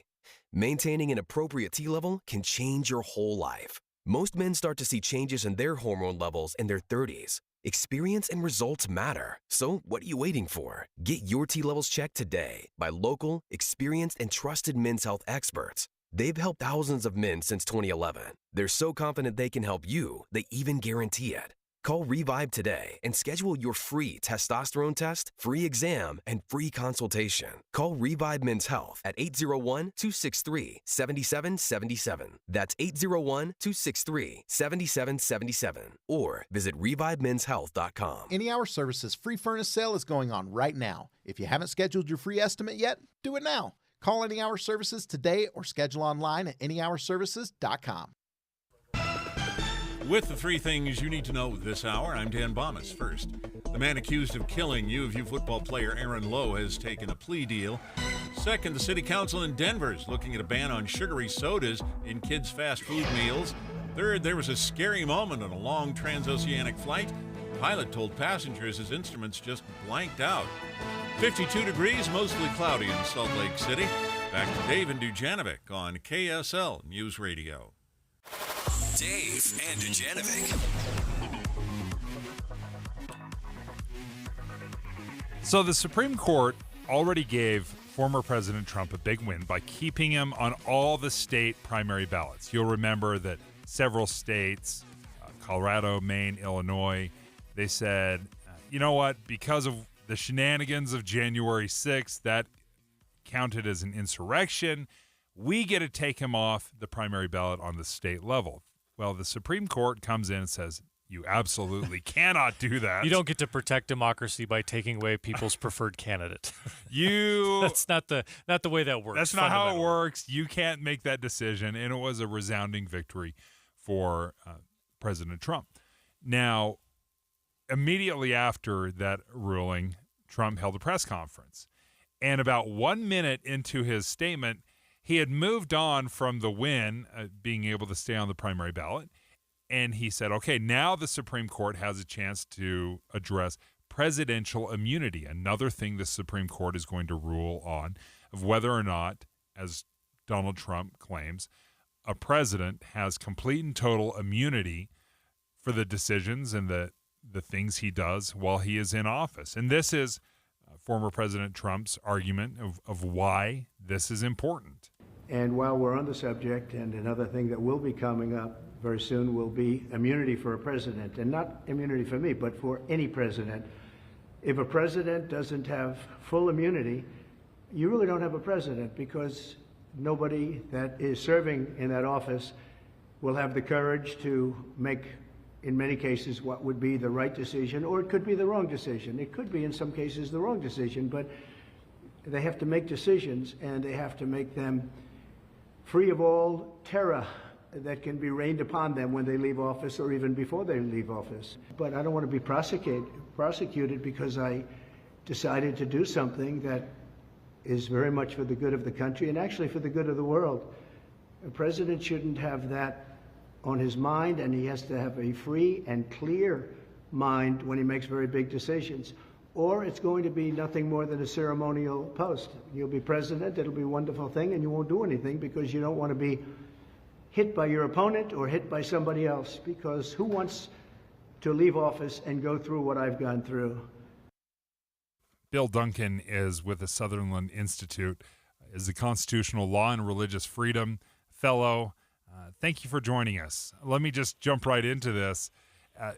What do you make of the former president's claims and the need for presidential immunity? Like, could you help maybe not speak specifically to that case, but kind of give us an idea around, you know, what is presidential immunity and how much protection is there? Yeah, you're asking such a great question, because some of that gets lost in this discussion. And first of all, thanks for having me. But the part of the answer is that there are some cases that say the president is immune from lawsuits based on conduct, and that goes back on some of the things that people remember from Bill Clinton, that if there's a civil lawsuit, so this is not the government sort of suing someone for breaking a law. It's two individuals in a lawsuit. The president's going to be immune from having to deal with those lawsuits while they're president if they arise out of the official actions of the president. And the thinking is along the lines of what President Trump described there, that the president needs to be able to make important decisions. They can't always have everybody going to court and saying, oh, you know what, that you trespass on my property or whatever the thing is. The court, however, has not decided the question of whether a president has immunity from criminal prosecution, right? And you can imagine the scenario that I guess kind of would come to mind. What if the president does something really obviously illegal? I don't know. You want to be too extreme, but robs a bank or something. Of course, I think we'd be concerned if the president really thinks that kind of thing could be, is absolutely immune.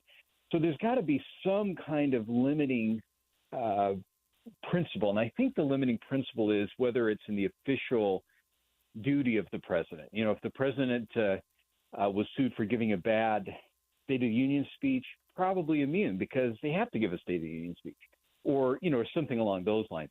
Actions as commander-in-chief, whatever. Those sort of core issues probably would, I suspect the court will hold that those would be immune. But comments on January 6th, phone calls to election officials in other states, that kind of thing is a little more tricky. And I think that's where the court is going to have to decide, does immunity really apply in those situations? It probably, my guess is the court would say that while a person is president, they probably can't be criminally prosecuted, but perhaps after they leave office. And that's what the U.S. Court of Appeals for the D.C. Circuit held. And once they leave office, they're free to, they can be prosecuted now for their actions if they were not core functions, but kind of on the periphery of what the president can do. So I like the way you gave us a couple of examples. The one that would pop to mind to me is to say, all right, in your official capacity as commander-in-chief, you may send troops into harm's way. If a soldier is killed, that family can't sue personally a president for, damages, essentially. Wrongful death, right? Wrongful death. Because the president then acted in his, or in future cases, maybe her capacity in that position. Nor should you be able to say, hey, he made this decision and it impacted me, and I can't sue him now, but when he's not president, I can go after him for something he did when he's president. I think most people would say, yeah, okay, that makes sense. And the argument that President Trump's making in the soundbite we shared is, when I'm doing that job, whoever's in that job has to be able to go do things and not have their personal wealth compromised potentially. But I don't think you'd find a whole lot of people who'd say, but once you're not the president and you go do something outside of being the president, that you're just immune and above the law for time and all eternity. I don't think anybody would say that. It sounds like we're kind of in the middle ground here of like, what if you do something while you're president that's outside of your normal purview, or at least in kind of a gray area? Am I understanding what you're saying correctly? Am I on the right track? Yes, you said it much more clearly than I did, but yes, that's right. Well, I had the advantage. You said it first, so I just got to restate it. Don't feel bad. But yes, that's exactly right. And that, again, these are questions the U.S. Supreme Court has never really had to deal with before. Arguably, criminal actions by presidents have resulted in resignation in the past, right? Or something like that, and we've really never dealt with the question of, is there an absolute immunity where basically president doesn't have to worry about anything because they'll never be prosecuted? Yeah, that's a much harder question. And it will be very, very interesting to see how specific the Supreme Court is in this ruling and how they define this for the former president, Bill Duncan. Thank you for joining us from the Sutherland Institute. He's the fellow, Constitutional Law and Religious Freedom Fellow. Great perspective. Thank you for joining us. It's 10:31 at KSL News Radio. I'm Dan Bomas. KSL's top local story this hour. The man accused of killing U of U football player Aaron Lowe has pleaded guilty to first-degree murder. Book Mawat Book entered a guilty plea to attempted murder as well in the shooting of another person at the same time. That victim survived. Book will be sentenced on April 29th. Utah State University's Space Dynamics Lab has been studying how storms on Earth impact satellites in orbit. KSL News Radio's Dale Spalding has more. Scientists have learned strong windstorms don't just move tumbleweeds. SDL's atmospheric wave experiment attached specifically designed cameras to the International Space Station to see how Earth's weather might affect orbiting satellites. SDL says these weather patterns can disrupt orbits depending on the time of year and the strength of the storm below. These satellites allow us to make calls, send text messages, get turn-by-turn directions, and pay with our debit cards. Our top national story this hour from ABC News. A strange in-flight incident that injured a few dozen people over the Pacific between Australia and New Zealand. More from ABC's Tom Rivers at the foreign desk. Passengers on board LATAM Airlines flight LA 800 say there was no turbulence, but they felt a sudden drop like a loss in altitude. Those who didn't have their seatbelts on were thrown around. Eventually, the plane, a Boeing 787-9 Dreamliner, recovered and landed at Auckland Airport. Tom Rivers, ABC News at the foreign desk. In your money at this moment, the Dow Jones average and the NASDAQ both down about 30 points right now. And coming up, it looks like we'll have a storm moving in tomorrow night and Wednesday. That's next. KSL News Time, 10:32. We hope you have the right app on your phone for news. You probably have dozens. But the KSL News Radio app, well, it makes our live stream super easy. Plus, our talk shows are right there as podcast for your workday. That's the app for KSL News Radio. Good morning. I'm the 40% off window company. 40% off? Of what? Hey, 40% off! Yeah, I'll bet it's your biggest sale of the year. This week only, because you need a model home in our neighborhood. Well, nothing. It's baloney. Hi, this is Kathy. I'm Doug of Window World. When you hear those things, you know you've entered the baloney zone. Resist the force of the baloney zone. Find Window World online at windowworldutah.com. Or call Window World at 281-8111. That's 281-8111. And that's no baloney. I'm Jason Walton. In business, I mentor hundreds of Utahns as they pursue their American dream. The same dream career politicians treat with contempt. They send our money to our enemies abroad while shortchanging our veterans at home. It's not right. They're letting drug cartels escort criminals and terrorists across our border. It's time to stand up. So I'm running for the United States Senate. Stand with me. I'm Jason Walton, and I approve this message. Paid for by friends of Jason Walton for Senate. The life of a small business owner. Keeping the lights on, calling all the shots. And then there's workplace accidents. 500-degree ovens, rusty nails. Danger lurks around every corner. Workplace accidents can happen, but there is an easy way to keep your employees covered. Talk to your agent about workers' comp coverage from Pi, or go to piinsurance.com and get a quote. Safety first, then Pi Insurance. Individual rates, offerings, and savings may vary, subject to policy terms and conditions. Not available in all states and situations. Jeff Kaplan. When I was a kid, my parents got me a subscription to Newsweek magazine. I would devour every page into the night. And to this day, I sit on my iPad looking for stories for my minute of news, flesh out our coverage, and I get to share the news with you. Jeff Kaplan's Afternoon News 3 to 7 on KSL News Radio. Traffic and weather together brought to you by Sinclair's DinoPay app. Save up to 20 cents per gallon. Here's Heather Kelly. Well, currently we are accident-free and delay-free across most of the Wasatch Front, but we do have long-term construction projects which could slow you down from time to time. Southbound I-15 from Ogden to Roy is one of them with lane restrictions. Also, Bangerter Highway northbound through Taylorsville is down to 2 left lanes. And on the east side belt, I-215 southbound through Mill Creek, also down to 2 left lanes. Join Weber State University March 15th for a celebration of Indigenous culture and heritage, featuring Native American and classical musicians, dancers, and more poets weaving harmony on stage. Tickets at weber.edu/Browning Presents. Heather Kelly in the KSL Traffic Center. And our KSL weather clouds move in today with a few mountain snow showers, and we can expect valley rain and mountain snow in northern Utah tomorrow, with a chance for valley snow on Wednesday. Right now, 52 degrees, mostly cloudy. I'm Dan Bomas from the KSL Common Spirit Health Studios. Listen online at kslnewsradio.com. We're Utah's news, traffic, and weather station. Dave and Dujanovic, your morning companions for talk, analysis, and key perspectives on Utah's biggest stories on KSL News Radio. The future of Utah's schools. Special coverage on KSL News Radio. We've been talking this morning all about growth. Well, growth isn't always what is happening in Utah's schools. The Alpine School District, this has been something they've been dealing with for a while, where they are the largest school district in the state, over 80,000 kids they're responsible for.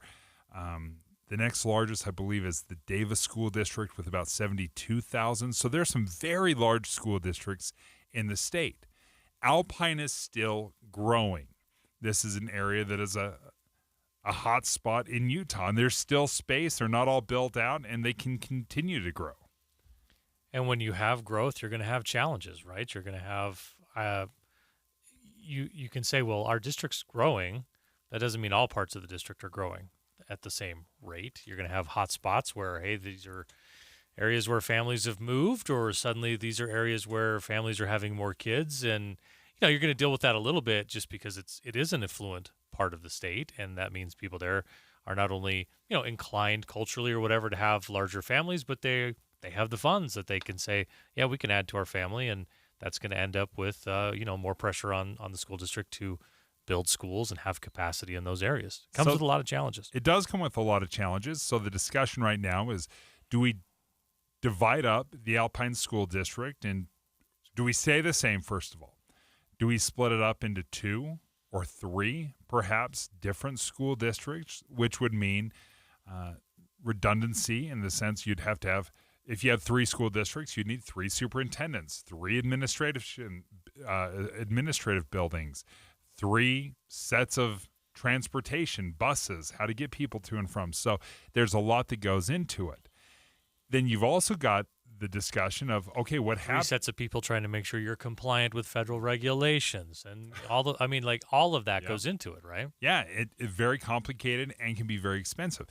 Well, then you have the natural ebbs and flows of enrollment. And one school district that is dealing with that right now is the Salt Lake City School District. And where Alpine sees in certain areas huge growth, Salt Lake City has seen a decrease in enrollment, and we want to talk about the challenges of that as well. Yandri Chetwin joins us right now from the Salt Lake City School District. Salt Lake City has announced that they are going to close 4 elementary schools because of an enrollment decline. Yandri, this is a school district that has gone through the highs of growth and also the lows of losing students. Can you speak to where we're at right now in the district as far as decline? Yeah, over the last decade or so, we've lost almost 30% of our enrollment. That's a big percentage to lose in a district like ours, and that's why we're needing to close 4 schools. Moving forward, I should point out that the last time the board closed elementary schools was about 2 decades ago. Moving forward, our hope is to be able to stay on top of these adjustments annually if necessary, so that we don't get to the point where we're disrupting our system with a school closure like this last one. So what trends have led to that decline, and is there any reason to think that this is an ebb and there'll be a flow, right? We're in a lower point and it'll change into a decade or so down the road. I imagine all that goes into the decision to close a school because you may have to build one again 10 or 15, 20 years down the road. Right. We actually are still projected to decline a little bit in the coming years. And for us, taking a look at that is important. And again, like I mentioned, staying on top of that as it comes. There's another district in our county that recently had some changes voted on by their board. They're adjusting a school boundary because they're seeing a decrease in enrollment, but they're hoping by just making some small changes that they can reset their school populations and stabilize for at least a few more years. And that's a lot easier to take on than closing a number of schools. So that's what our hope is moving forward, staying on top of the data, paying attention to what's happening, and doing our best to cope with the trends. Like y'all mentioned earlier, people are having fewer kids in Salt Lake. It's so expensive to buy a home, and we're seeing a lot of families moving out to the suburbs and other parts of the state, maybe farther south, like you mentioned, other school districts, and we'll just do our best to respond to those changes that come. What are some of the benefits of shrinking, of closing schools and redistributing some of these kids? For us, we're hoping to have more robust school offerings in each school, to have more than one classroom per grade level, to give teachers the option to have colleagues to collaborate with, and more options for students as well. It also gives us an opportunity to look at where do we want our priorities to be and how do we want to better serve our students. We really pride ourselves on striving for excellence and equity in our classrooms, and there are some positives that have come from this process. For example, we decided that in the true spirit of promoting that equity that we're going to bus kids to special programs. Not all students have had that opportunity before, so we're showing that commitment. It's not about saving money because busing costs money, but we're looking to expand opportunities for students and to be more strategic about where some of our programs are placed in the city. Yandri Chatwin, thank you for joining us from the Salt Lake City School District, experiencing something very different than the Alpine School District, where they continue to grow, where they're not quite sure how much more they can do, whether or not they need to split up. But then you've got the Salt Lake City School District that is the opposite, where they've lost, as she said, 30% of their enrollment over the last decade. And look at the type of just housing that's being developed in each area, right? Every time I come into Salt Lake City, which is with some frequency, it feels like there's another apartment building going up there. There's another apartment building going up there. Those apartment buildings are probably not designed for families with 4 kids, right? Whereas out in Utah County, you're building houses that are built for families of 2 to 4 to 6, maybe more kids than that. So you're looking at, I guess I just wonder, to a certain extent, you're having shrinking in your schools, and that's almost I don't know if I would say by design, but like you're building housing that's not going to likely increase attendance in schools or what your student population looks like. And so, hey, if that's what you're building and that's what you're going to have in your city, then there's no sense having a school if it's empty. So I suppose you have to make those decisions. And the struggle is, if you were to build more single-family dwellings that, it would accommodate a family or a large family, multiple kids, you need space, you need area.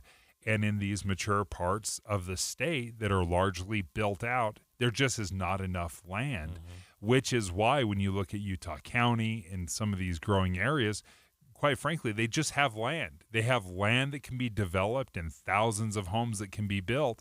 That's just not the case in a lot of these areas. I mean, where I live, Kaysville, you live in Kaysville. Where are you going to build? West is the only way, right? It's been that way for a very long time in Kaysville, that it's west of the freeway. I live in what used to be a farm when you and I were kids, and now, you go connect off to the new West Davis corridor. There's land out to the west in Kaysville I didn't know was there, and I've lived most of my life in that city, and I think, didn't this used to be the lake? Isn't it possible this could be the lake again someday? But we got a freeway that connects out there now. No basements. It's a basement-free zone out there. No basements out west. But Yandri Chatwin, thank you for joining us from the Salt Lake City School District. When we return, let's continue to talk about housing, because housing is such a crucial part of growth in Utah.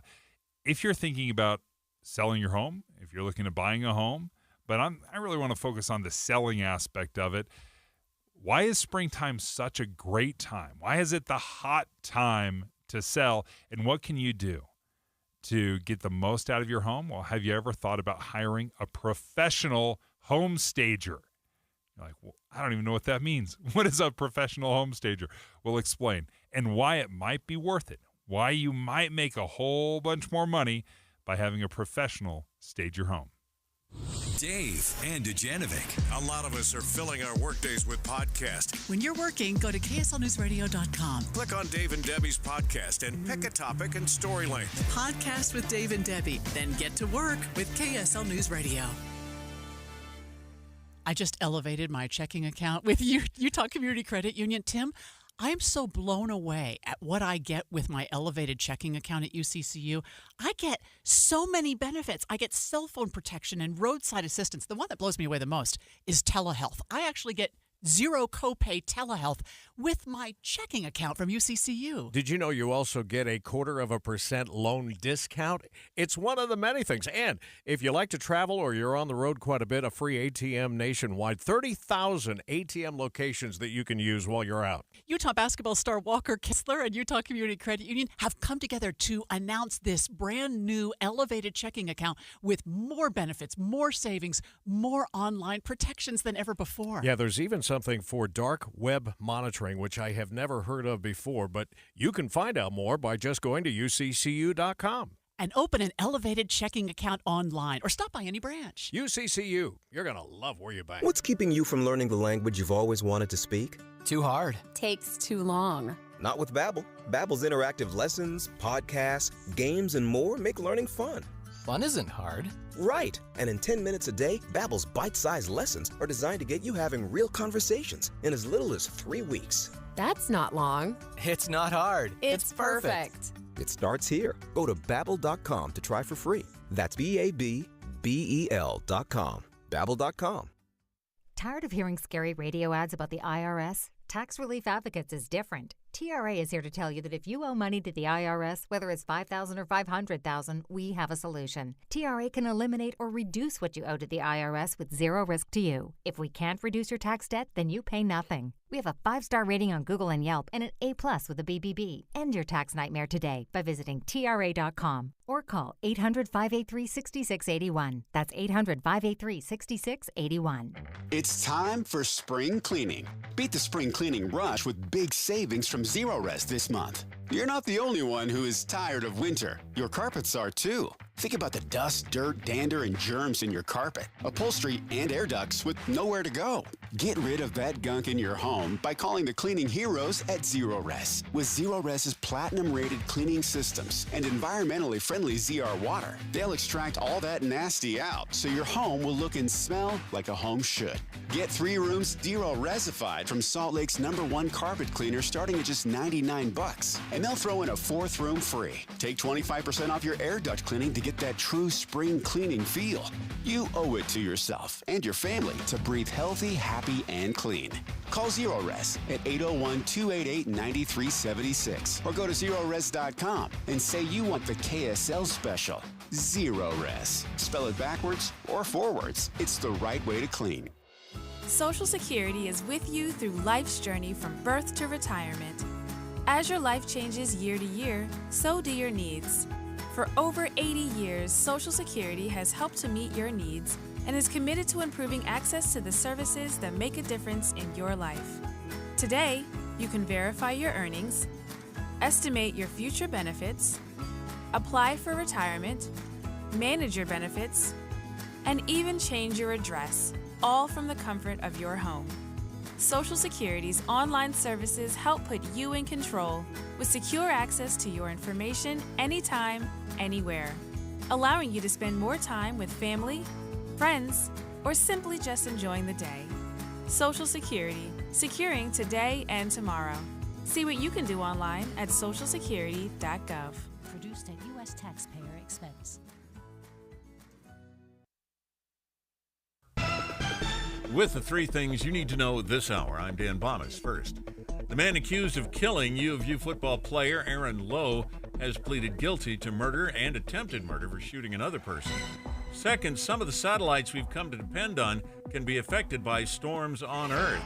Third, passengers aboard a long trans-Pacific flight to New Zealand were frightened by what they said felt like a sudden drop in altitude. There were injuries among those who weren't belted in at that moment.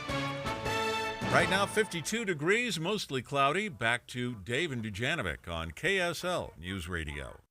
Dave and Dujanovic. Dave and Dujanovic. Priced Out. Housing. Special coverage with Dave and Dujanovic. So I purchased my home back in 2001. And that was it. That's my experience.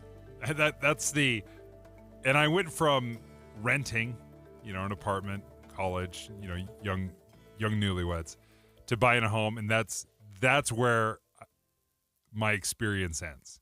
Marty Carpenter is filling in for Debbie Dujanovic today. I've moved a few more times. You've done it a few more times. So what's the biggest headache or maybe fish out of water moment for you when you were selling homes? Selling a house is always just kind of a pain in the rear because you still live in your house, but while it's up for sale, you kind of feel a little bit like a guest in your own home, right? Which I'm trying to keep it super clean. I've purchased a home in Topeka, Kansas, and sold a home in Topeka, Kansas. I've purchased a home in Broken Arrow, Oklahoma, just outside of Tulsa, and sold it. I've purchased a house in Syracuse and now in Kaysville. So I've been through this a few times. Yeah, when you put it up for sale, it's like, all right, until this thing gets a contract on it, it has to stay clean. I don't really live here. I have to get out of here whenever someone's going to come look at it. And that's 100 times more difficult when you have kids and you're trying to keep your house clean all the time and trying to work it around a work schedule and so on. But yeah, it's just, getting your house looking good so you can sell it and get the most money out of it that you can. Because it's the biggest purchase you'll ever make, and it's where you don't want to get bitten. You don't want to mess it up. So one of the experts that we tap into is the Stern team. In fact, you can learn your home's true value in 30 seconds if you visit thesternteam.com. So Russell Fawcett joins us right now, again with the Stern team. We've talked about how spring is such a popular time, such a hot time to put your house up. But let's talk about staging, because I think a lot of people, as Marty was saying, when you try to do it on your own, you're trying to keep the place clean. Walk us through what staging is in the first place, and maybe how it differs from you just trying to keep your house clean in case you have a visit. Yeah, so staging goes all the way from, cleaning. There's what they call soft staging. That's when you're adding in some of the decorations, maybe some wall hanging, and then a full stage is actually when they bring in furniture. If it's a vacant home, they're bringing in all the furniture. If, you already have furniture, maybe they're rearranging it, or they're bringing in like a coffee table or a kitchen table. But really, at the end of the day, if you've ever been into a builder's model home, they make it look amazing. And that's what you're trying to appeal to as well when you're doing staging to sell your home. And so it really is bringing in that interior designer and going through your house top to bottom. And depending on the level that you want to pay for, you can make it look like someone else's house, or you can just add some fine touches to your own home.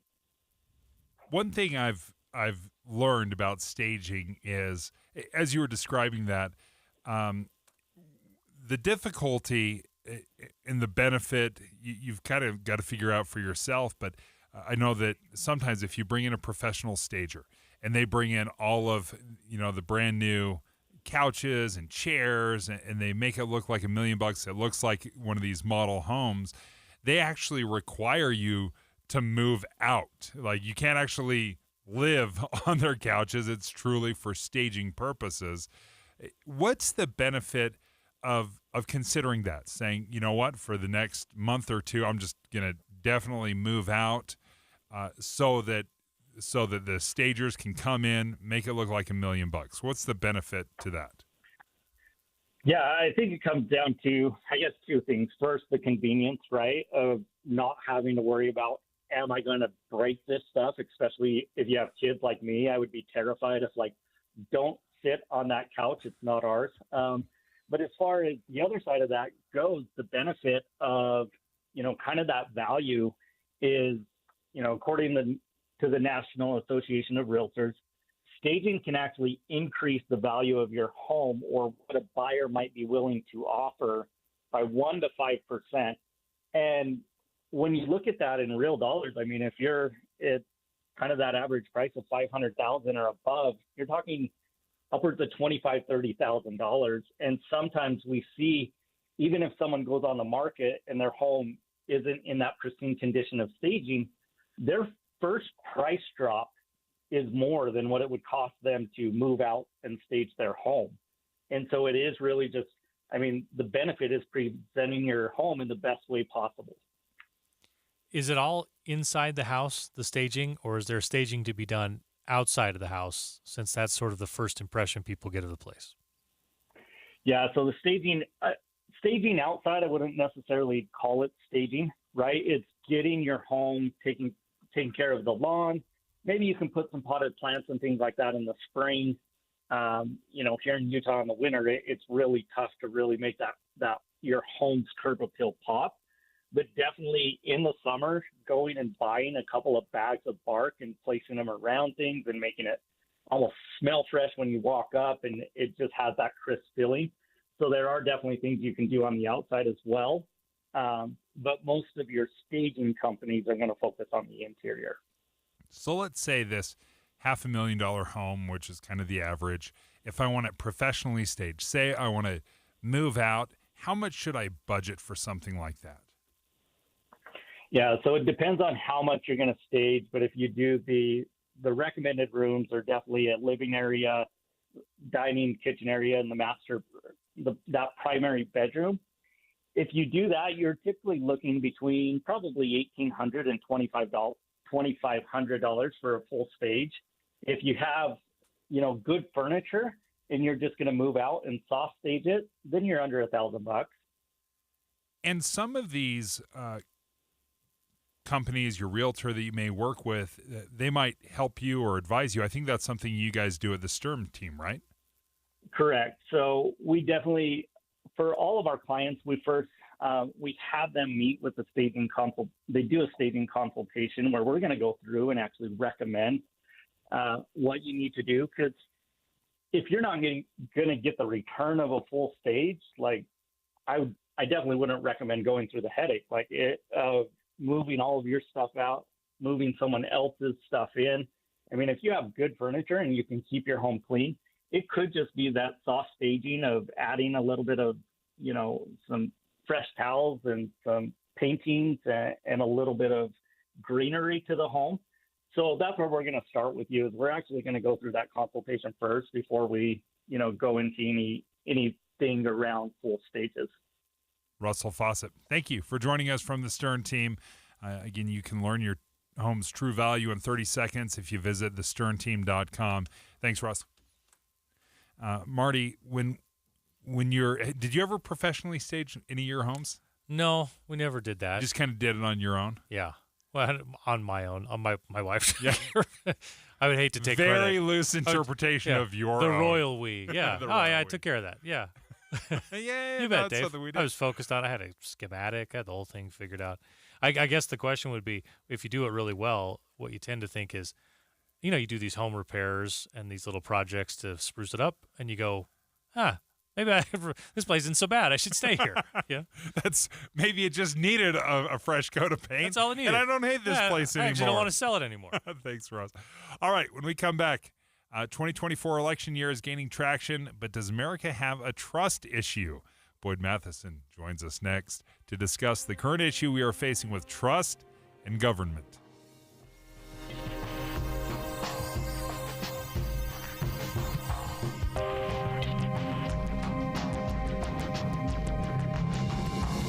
KSL FM Midvale. KSL Salt Lake City. From the KSL Common Spirit Health Studios, this is KSL News Radio. Utah's news, traffic, and weather station. It's 11 o'clock at KSL News Radio. I'm Dan Bomas. KSL's top story this hour. Utah State University fired its women's basketball coach right after the team was knocked out of the Mountain West tournament on Sunday night. Today, the news conference following the game is going viral on social media.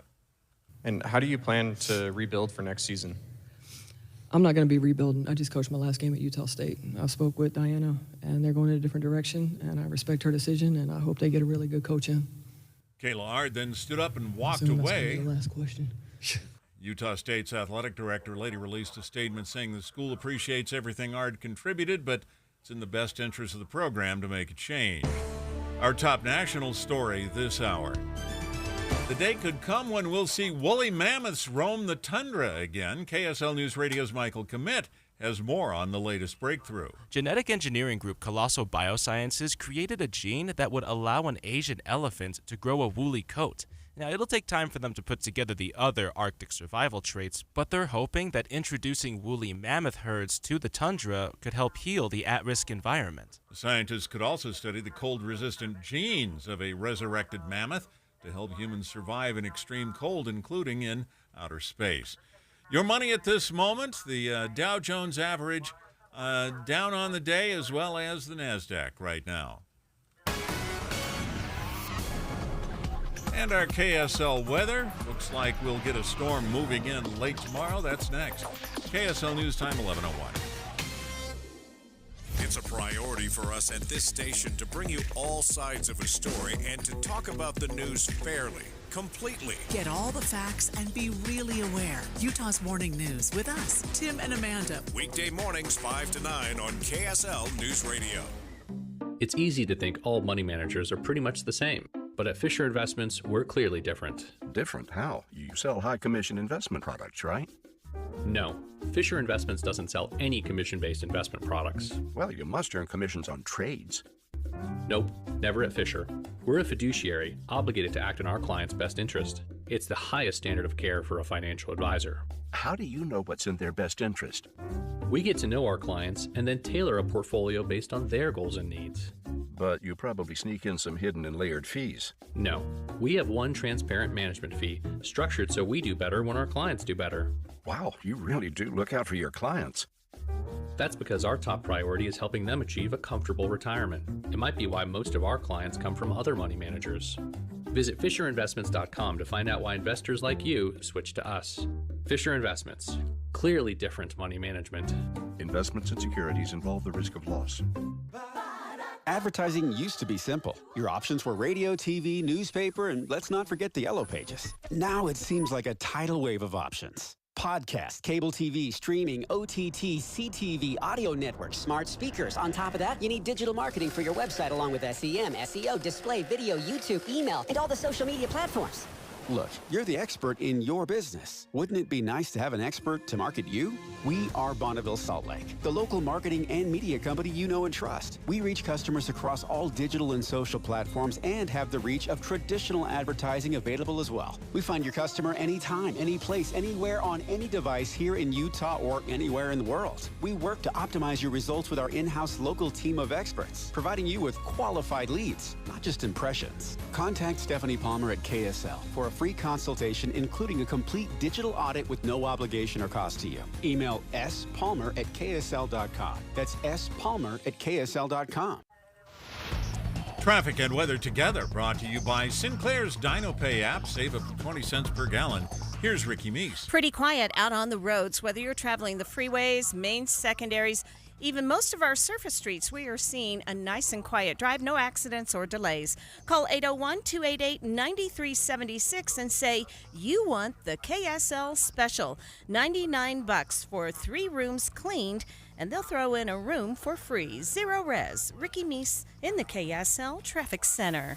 Our KSL weather, clouds moving in today with a few mountain snow showers, and we can expect valley rain and mountain snow in northern Utah tomorrow, then a chance for valley snow on Wednesday.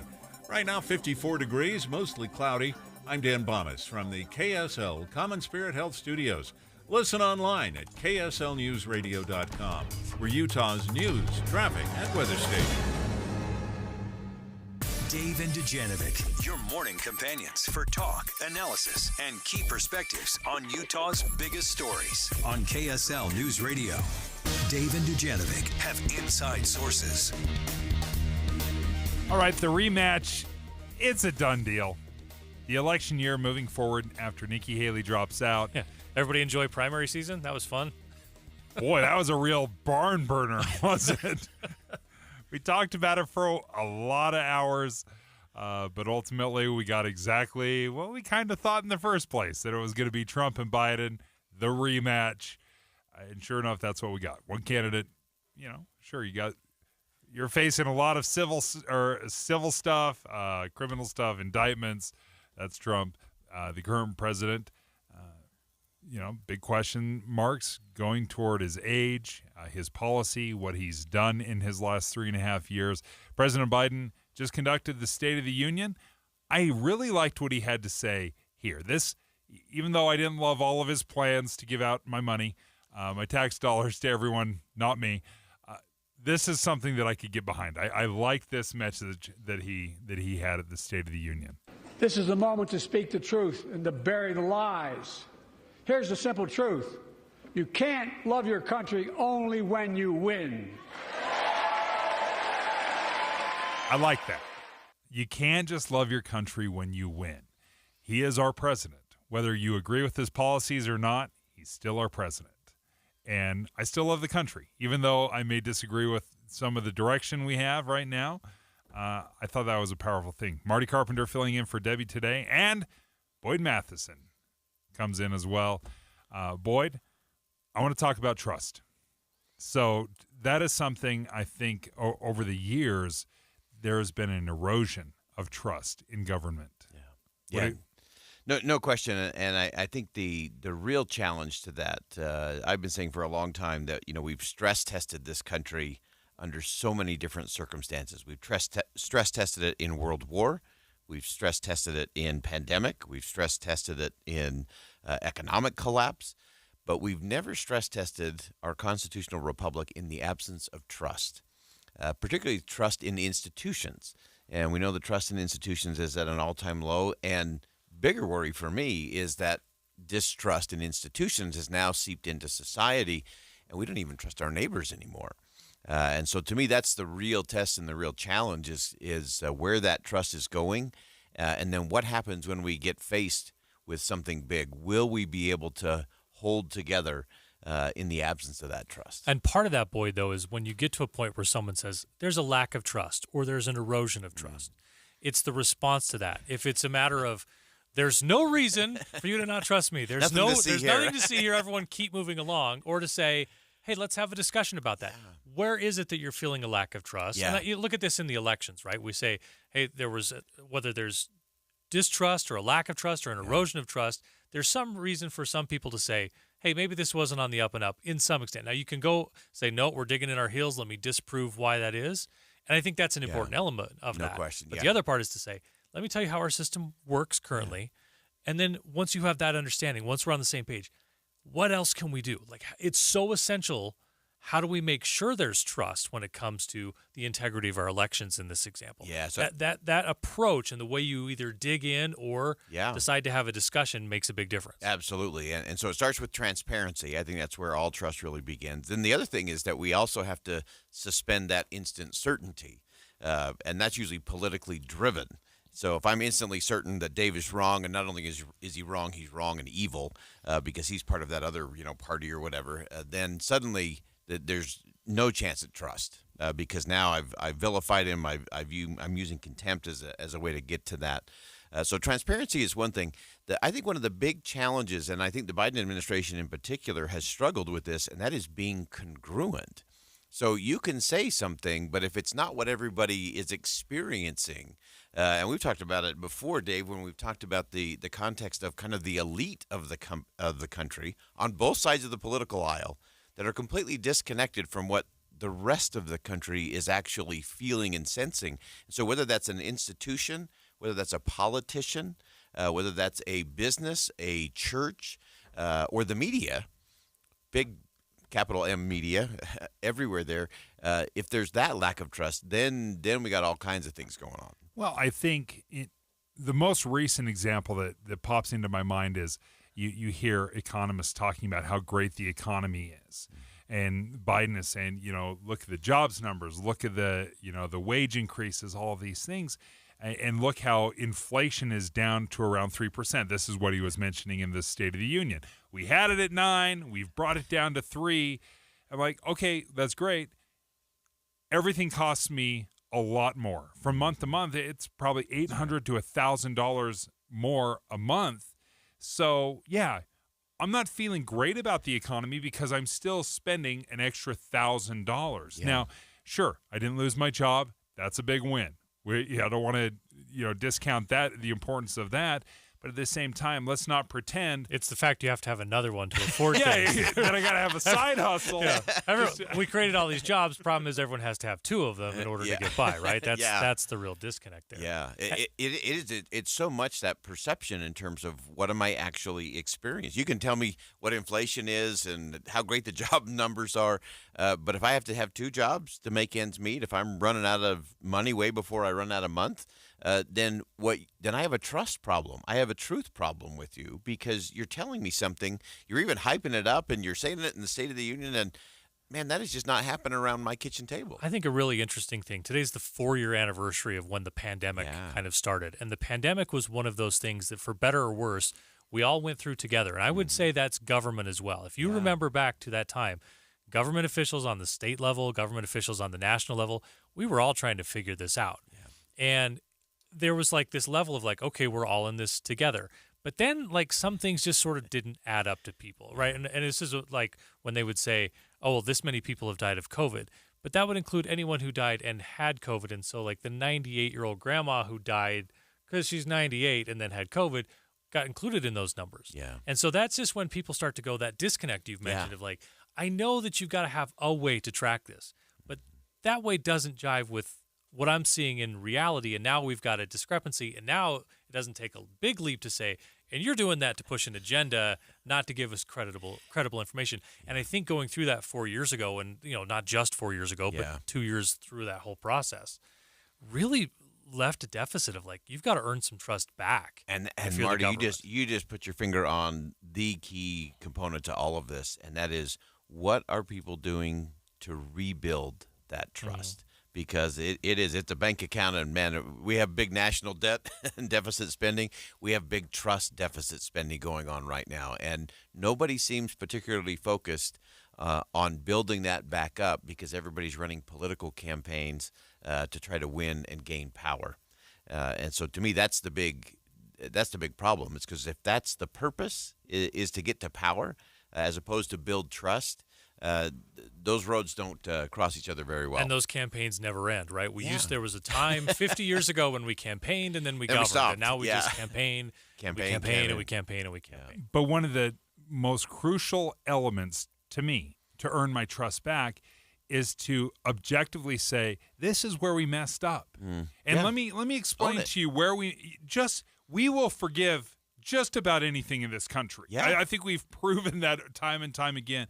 But if you were taking the COVID example to say, hey, listen, this is where we messed up. This was something that was brand new. We were trying to learn. We're spinning the bike wheels as fast as we could, and we were playing catch up. We made some mistakes.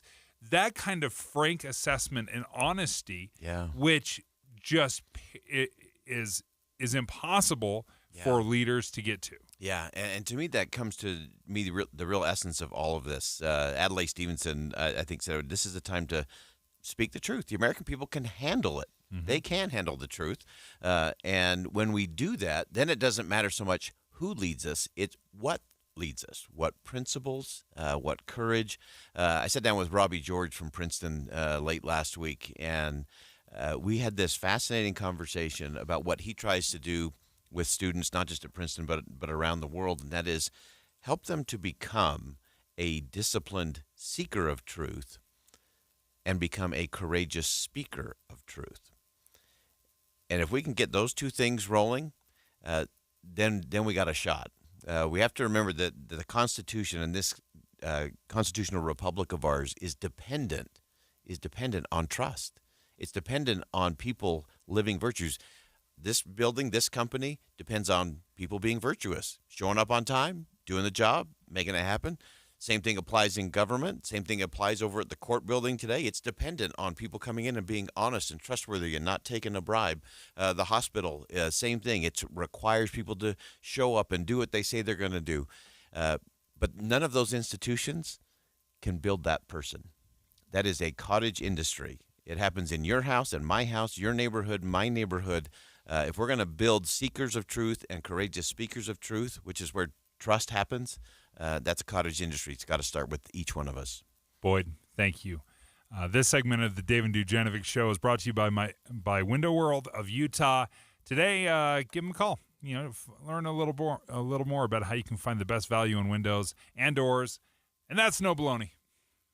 Dave and Dujanovic. You know KSL is the only news radio for your car, right? The only news radio for your smart speaker. Come here in the morning. It's the latest news and traffic. In the afternoon, news and updated weather. We have you covered at KSL News Radio. Hey, folks, I've been losing some weight recently. I've tried it before. Like, who of us have not tried to lose weight on our own? And research has shown that if you're trying to do it on your own versus joining a program, you'll only lose 1 pound for every 10 pounds that you'd lose on a program. That's why I think it was so important for me to join a program at Salt Lake City Fat Loss. The website is slcfatloss.com, and they taught me and have guided me, walked me through, had to hold my hand a little bit, how to lose up to 1 pound of fat every single day. Now, when I was 20 days in and I lost 20 pounds, and I'm thinking that's incredible. I thought there's no way I can continue this pace. But then at 30 days, I lost 30 pounds. Now I'm at 40 days and I have lost 40 pounds. That's incredible. Now, results are different for every person. They may vary, but I have absolutely lost a pound of fat every day I've been on this.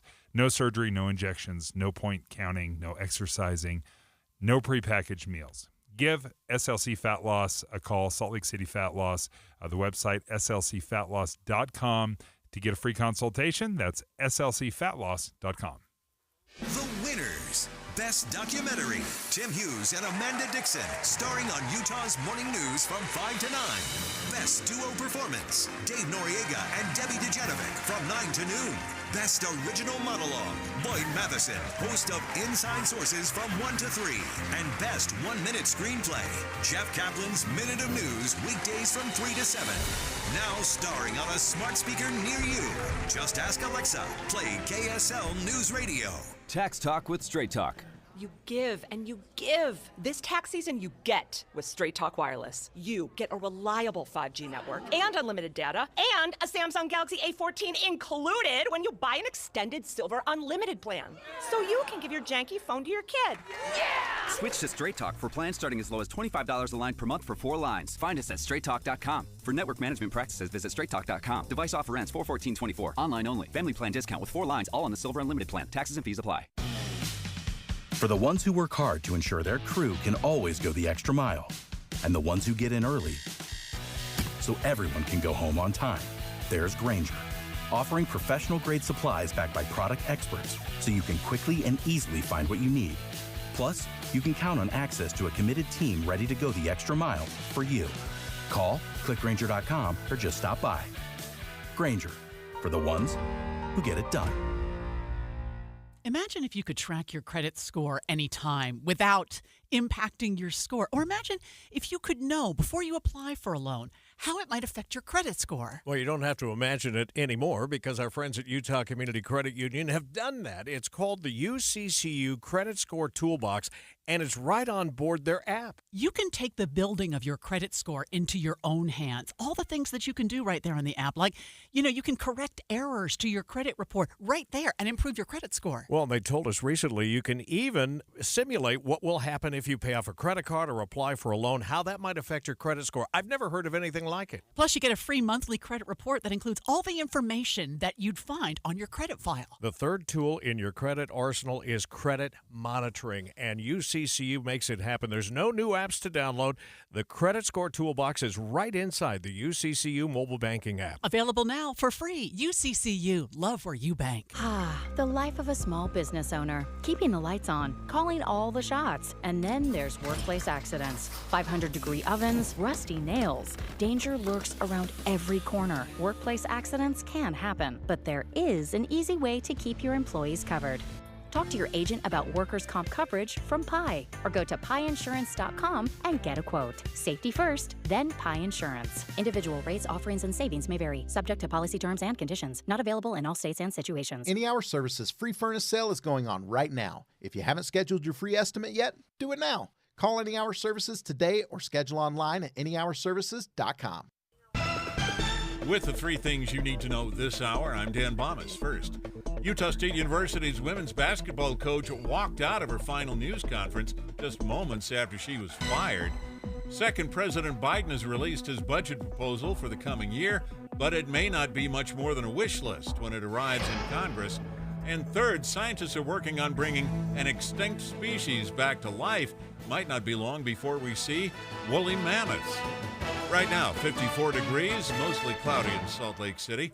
And back to Dave and Dujanovic on KSL News Radio. Dave and Dujanovic. The future of Utah's schools. Special coverage on KSL News Radio. The Utah legislature passed a bill, got signed into law. It's a proposal that would give some teachers, a 6-figure salary, making $100,000 or more a year. Senator Lincoln Fillmore explained on our show where the money for this comes from, for the raises, and behind the push for this legislation. This is entirely paid for by the state legislature through an account that's called the Education Stabilization Fund. But it's state income tax dollars, we dedicate those towards education. Part of why we've been able to make such a huge investment in education over the last 10 years or so is just because the people of Utah have been working so hard, and they're rocking it on their own, and we've got the top economy in the country. And we've really been able to plow a bunch of money into education. And one key place to put it is to give more money to our very best teachers, because we want to see more of them. And I love this idea, because I've had some teachers, my kids have had some teachers that I would run through a wall for. They're just that good. I've also had some duds that you'd run through a wall away from.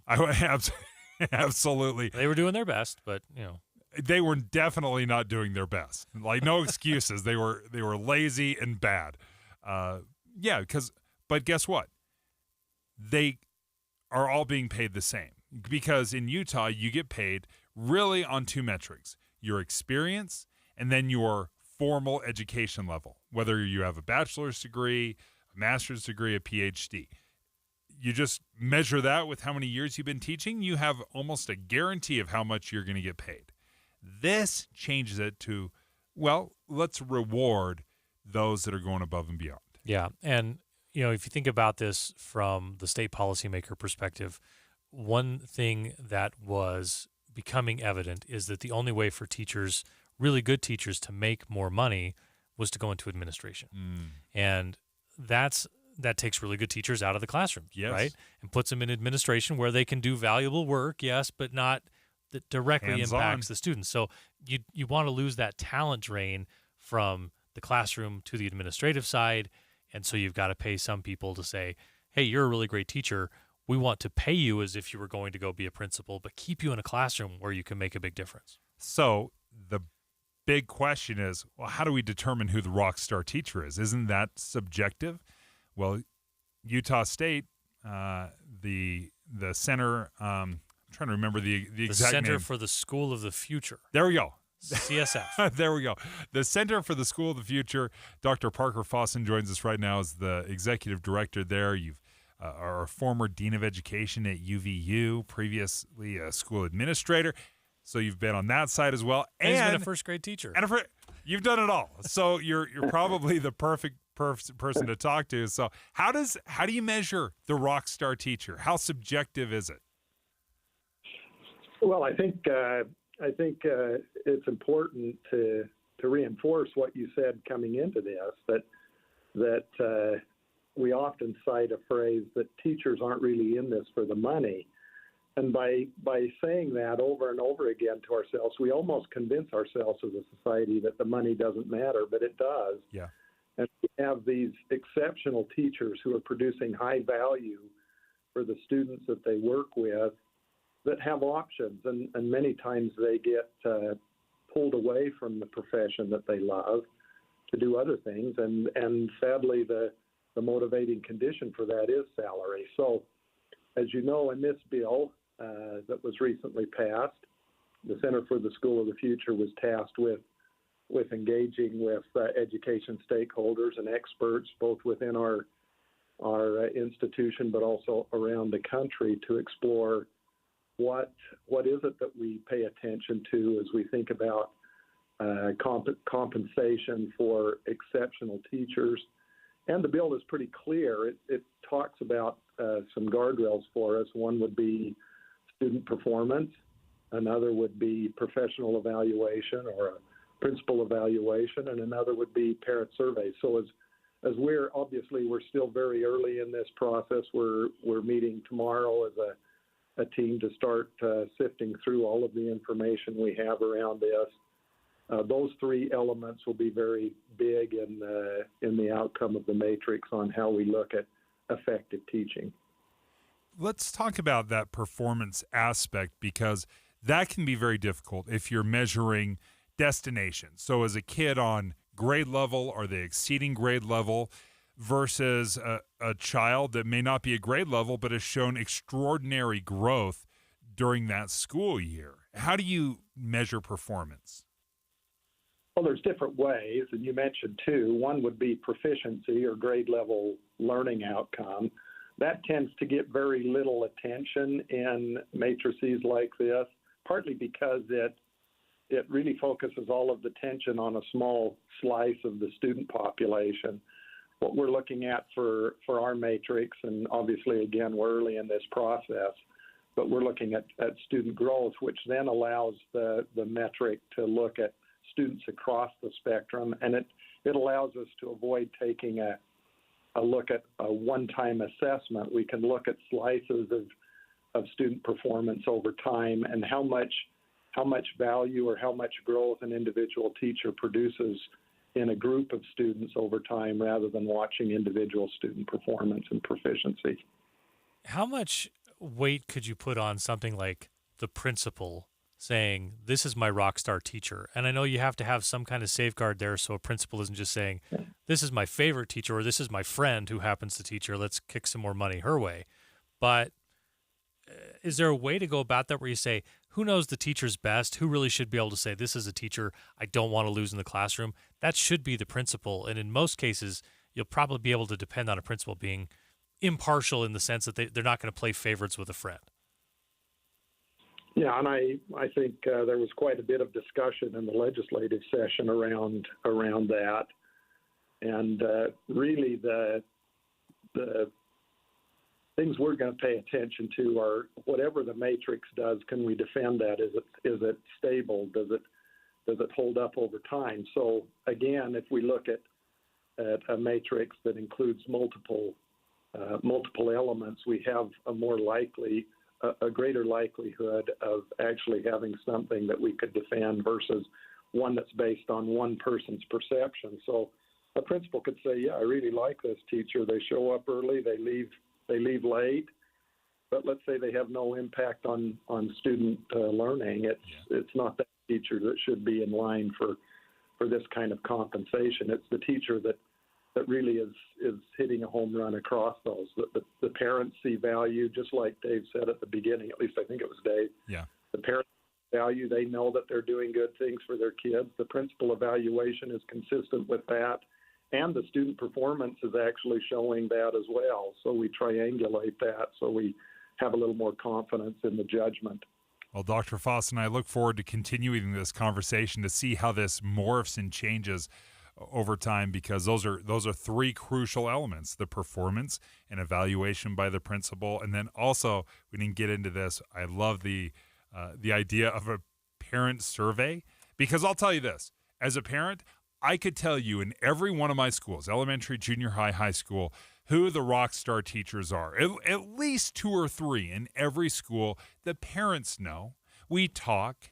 But here's the downside, Marty, as I think about the parent survey, is the parents that come in and they want special, I guess, you got accommodations. Efforts, right? Yeah. If you're asking for some special accommodations, hey, my son worked so hard, he should get an A. And if a teacher stands strong and says, no, absolutely not, they didn't earn it, well, they might get dinged by that parent. Yeah. But going into every school year, there's 3 teachers or 4 teachers in a grade, right? Elementary school. Yeah. You, or probably more likely Mrs. Noriega, would say, I want my kid to get this teacher. For sure. Right? We know. And we're happy when we get them, and if not, and can we try to make it so? Yeah. That should tell you something, right? Like, hey, we think this is going to be the best teacher, and you could balance that with the exit survey. It really was a rock star, or boy, I fought hard to get my kid in that class and wish I hadn't, or didn't make that much of a difference, or I was really glad to. Yeah. So that's sort of what they seem to be getting at here is let's take as much information as we can. Let's figure out the matrix or the algorithm to make it so, and then let's figure it out. And let me just tell you right now, let me rip that Band-Aid off, folks. This is not going to be perfect. There's going to be lots of elements you don't like, but just think in the private sector, there's only 2 things that determine whether or not someone is a good employee.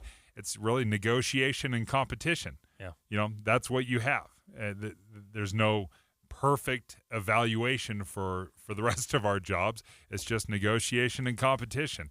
That's how it is simplified. But we'll continue to follow and to see what this matrix ends up looking like as they develop the teacher evaluation component of this, so that teachers may make $100,000 a year. Now, this isn't forever make at least $100,000. This is more of a bonus program where you'd be awarded somewhere between $10,000 and $20,000 for a three-year period. Yeah, take the base salary, take the potential bonuses, and then not everyone, but you're going to have some who could make in excess of $100,000 a year.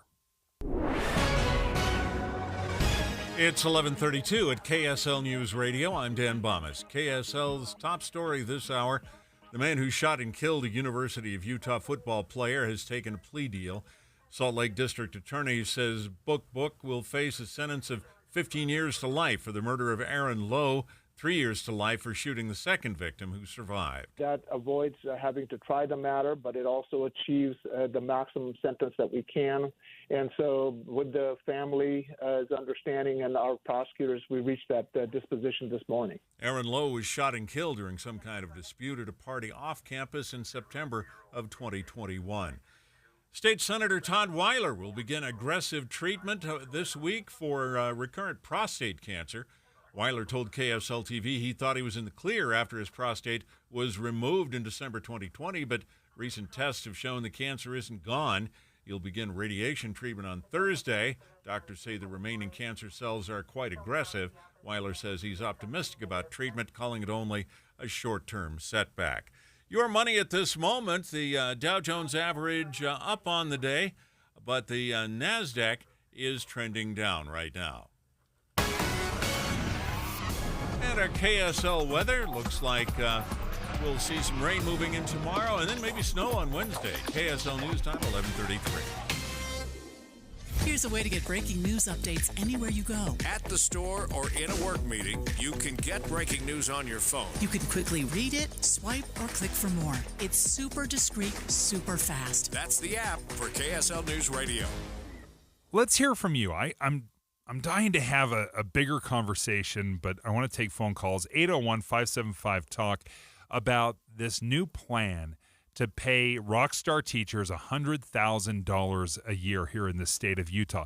Do you like the plan that they have right now where they measure a teacher's performance, evaluation? They even have a parent survey. Or do you just want to have these teachers kind of negotiate and compete with all the other districts? Give us a call. What do you think about the idea of a measurement process for teachers that make $100,000? Can we even figure out who the rockstar teachers are? Do you have trust and confidence that that's it? 801-575-TALK, 801-575-TALK. Odds are, if you have a 401k, it's set up with your payroll provider or an insurance company. I'm Jeff Jr. with Trajan Wealth, and if you're using your payroll provider or an insurance company for your 401k, the employer may be overpaying for the plan, the employees may have blasé investment options, and those blasé investment options may cost more than they should. Not with Trajan Wealth. Call us today, 801-899-7600. That's 801-899-7600. Services offered through a third-party partner. I'm Jason Walton, candidate for U.S. Senate. I'm recording from the Tucson sector of our southern border, and nobody's here.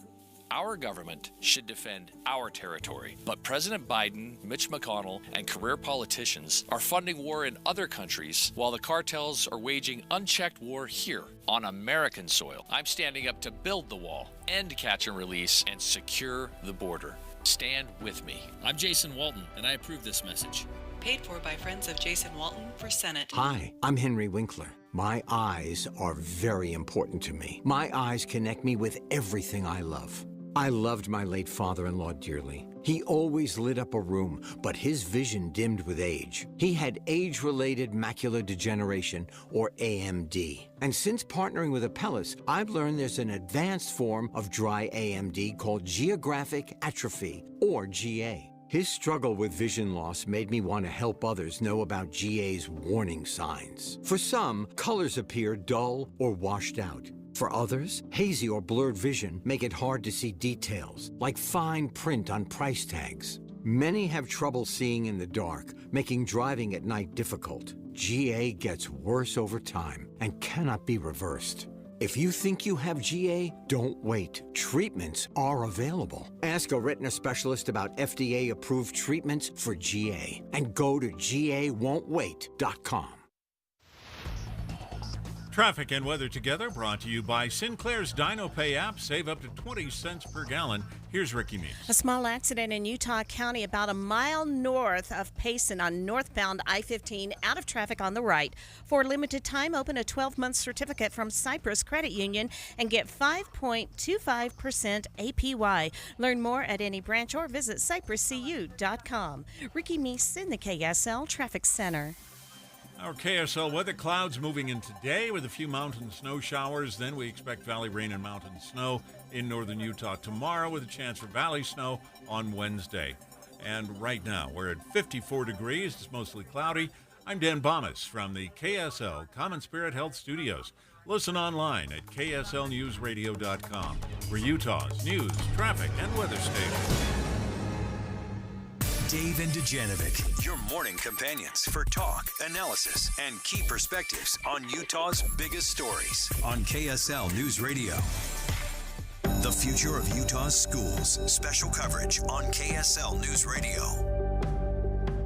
Okay, we're taking your phone calls right now, 801-575-TALK. Now, what we're discussing is the rock star teacher, $100,000. That's how much a teacher in Utah could make if they are deemed a rock star. They get bonuses, special bonuses here in the state. And the discussion we're having right now and taking your phone calls on, do you trust the evaluation process? And it looks like it's going to be some form of performance evaluation. The principal is going to be involved, a parental survey perhaps, to determine whether or not you're quote-unquote a rock star. Do you like this idea? Marty, let me ask you right out of the gate, what are your reactions? Do you trust that we're going to be able to figure out who the rock star teachers are? Generally, yes. I think you're going to have a couple of situations where people will say, maybe that was that could have gone to somebody else at the school. You're never going to, if you're shooting to have 100% of the people say it was always the right decision, you're in the wrong game. You're on the wrong planet, because that just is not going to happen and won't happen in this situation. I generally would say I would 9 times out of 10, 95 times out of 100, trust the principal to go, these are my teachers who are rock stars. But I also know that you can't only have that as the touch point, because you'll have principals that say, I've given it to this teacher who's a real rock star 3 years in a row. I should spread the wealth a little bit over here. Yeah. And someone who's not the rock star teacher, or who's, not quite the rock star teacher, is going to get the benefit. But generally speaking, I think if you trust principals to run their schools, that's a really good way to go. Yeah, in the free market, what do? There's competition and there's negotiation. If you're a rock star teacher, you don't feel like you're being respected or valued, then you can go to another school district. And if they have a little extra money they want to throw your way, now you've got to negotiate it. That's the way most of the world works. But when you have a union, you have state funding.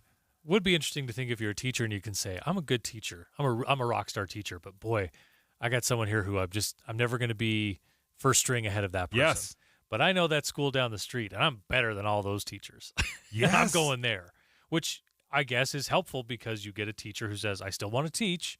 I'm not trying to move to administration. I'm going to go, and I'm going to put myself in a better position to get the funds. Look, there's no perfect system for this. No. And you're going to have an element of trust somewhere in there that someone's going to make the right decision, and to give them some guidance on that. I think that's perfectly fine, but no one's ever going to be 100% happy, for sure. Totally agree. Sandy in West Jordan, what do you think? Hi. Yeah, I'm a 5th grade teacher, and it's really hard to try and wrap this up in a nice little bow, because everything that you guys have said, I've agreed with. Some parents may not like you, but you're a really good teacher, or your principal likes you, but then they may not like you, that day. Who knows? Like one of my rock star teachers got a performance rate, and she is amazing, wins all types of awards, but the principal gave her a 2 on getting along with other teachers, all because she questioned like one thing. And she's amazing. She's on my team. So things like that, not very fair. And also, like, as far as end of the year testing or mid-year or beginning of year, yeah, it shows growth, but these children are not robots. like their dog may have died that day, or they didn't get enough sleep, or their grandma's in town, or they miss a bunch of days. So it's really, really hard to try and gauge how well we are as teachers, because most of us pour our hearts into it, and we stay till, they kick it till the teenage kids who clean up the room say, okay, it's time to go. So it's just really, really hard. It's near impossible to kind of do that, but it would be nice to put more weight on the principals if they were fair. But then also, is there a cap? Are they going to say, oh, well, you can only choose 5 this year? Or can they go through and honestly say, they're good, not so much, they're good? Like, how can it be fair? Yeah, those are my questions. That's a great question, and some of those details are still being hashed out. I think the district's going to be involved, and I would imagine they would essentially distribute funding fairly amongst all the schools. So say, hey, here's your funding, principal.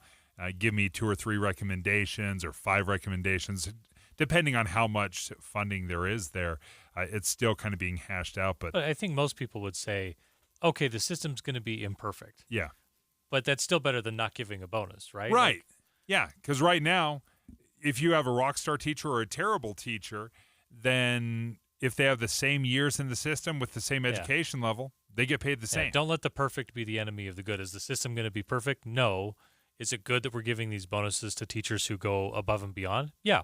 Yeah. And are there some repercussions, perhaps? Is that going to build up some animosity in some ways if you keep giving the bonus to the same 3 teachers and no one else is benefiting from that? Nancy in South Jordan. What do you think, Nancy? Hey, yes. I've been listening to your discussion, and I have one question that keeps coming to my mind, and that is regarding schools that are in real transient areas. Oh, great point. Where the kids don't come to school every day, and they don't have very good parent help or support even. How are teachers that are in schools where the end of the year class is not even the same as the first of the year class? Yeah. No, that's a. How are they going to be? How is that going to work? And why would teachers want to teach in those schools? No, it's a great question. I think that goes to the performance evaluation, is to make sure you find a different way to measure schools that perhaps don't have some of the advantages that you had just described. In fact, this bill specifically, in some of these low-performing schools, teachers can not just get a $10,000 bonus, but they can get a $20,000 bonus. So there's the incentive that if you do get that rock star teacher to go teach an underprivileged school or a low-performing school, they can make double the bonus. So there is an incentive there to address that very issue.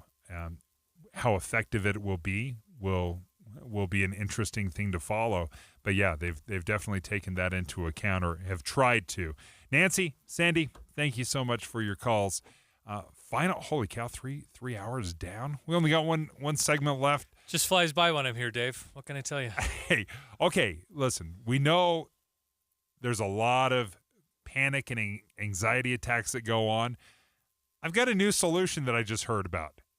You're not going to believe this. It has to do with candy. Not one you could use right now, Dave, but it is. I can't. No, I'm not eating sugar right now. Just enjoy your anxiety. Have you ever thought about addressing your anxiety and your panic with candy? Every time. Yes. It's not. Yes, that's I how have. Eat my feelings. I'm going to eat my feelings Snickers bar. No, there's a specific kind of candy that can help reduce the stress. We'll tell you which one next. Dave and Dujanovic. Dave and Debbie go out of their way to make sure you hear all sides of a story. They're working the phones to get several viewpoints on for you. Hi, it's Tim and Amanda. We get you the full story, too. We have you covered on KSL News Radio. It's time for spring cleaning. Beat the spring cleaning rush with big savings from Zero Rest this month. You're not the only one who is tired of winter. Your carpets are too. Think about the dust, dirt, dander, and germs in your carpet, upholstery, and air ducts with nowhere to go. Get rid of that gunk in your home by calling the cleaning heroes at ZeroRes. With ZeroRes's platinum-rated cleaning systems and environmentally friendly ZR water, they'll extract all that nasty out so your home will look and smell like a home should. Get 3 rooms ZeroResified from Salt Lake's #1 carpet cleaner starting at just $99, and they'll throw in a 4th room free. Take 25% off your air duct cleaning to get that true spring cleaning feel. You owe it to yourself and your family to breathe healthy, happy, and clean. Call ZeroRes at 801-288-9376 or go to ZeroRes.com and say you want the KSL special. ZeroRes. Spell it backwards or forwards. It's the right way to clean. This statement has not been evaluated by the FDA. This product is not intended to diagnose, treat, cure, or prevent any disease. When it comes to my lifestyle and diet, I don't always make the smartest choices. Touchdown! Woo! Hey, how about another round and some more chips? But when it comes to taking care of my liver, I do make one very smart choice. Active liver tablets from New Nordic. I used to have real issues with my liver, and at my last checkup, my doc was concerned about my numbers. But since adding a once-a-day active liver tablet, my gut's better, I feel great, and my doctor's happy. I ask a lot of my liver, so the least I can do to say thanks is a daily dose of Active Liver. You ask a lot of your liver, so give it the support it needs with Active Liver. You can find Active Liver at Amazon.com, or for a volume discount, visit NewNordicUSA.com. Go to new, NORDICUSA.com, Amazon, or ask for Active Liver at your local CVS. New year, new you. New Nordic. Want more speed? Well, you're in luck because Xfinity just increased their internet speeds and they're faster than ever. Plus, with super fast internet and a reliable connection, you can do more of what you love whenever you want. More gaming, more downloading, more video chatting, and more cozy nights on the couch streaming your favorite movies and TV shows. If life with more speed sounds pretty awesome, that's because it is. It's time to get more out of your internet with faster speeds from Xfinity. Get 300 megabit Xfinity internet for only $25 a month for 12 months with no annual contract and Wi-Fi equipment included. That's 50% more speed for the same great price. Go to Xfinity.com, call 1-800-XFINITY, or visit a store today. Requires paperless billing and auto pay with stored bank account. Restrictions apply. Taxes and other charges extra. After promo, regular rates apply. Actual speeds vary and not guaranteed. Want more speed? Go to Xfinity.com, call or visit a store today. This is Derek Miller speaking on business. World Trade Center Utah works to accelerate growth for Utah businesses through their global network, programs, and services. They're also a presenting sponsor for the upcoming One Utah Summit, our state's premier business summit. World Trade Center Utah President and CEO Jonathan Friedman joins us with more. In today's increasingly interconnected world, understanding international business is crucial for Utah's economy.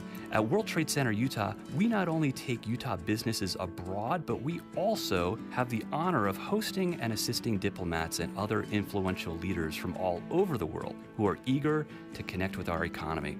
On April 12th, we will welcome Ukrainian Ambassador Oksana Makatova as a keynote speaker at the One Utah Summit.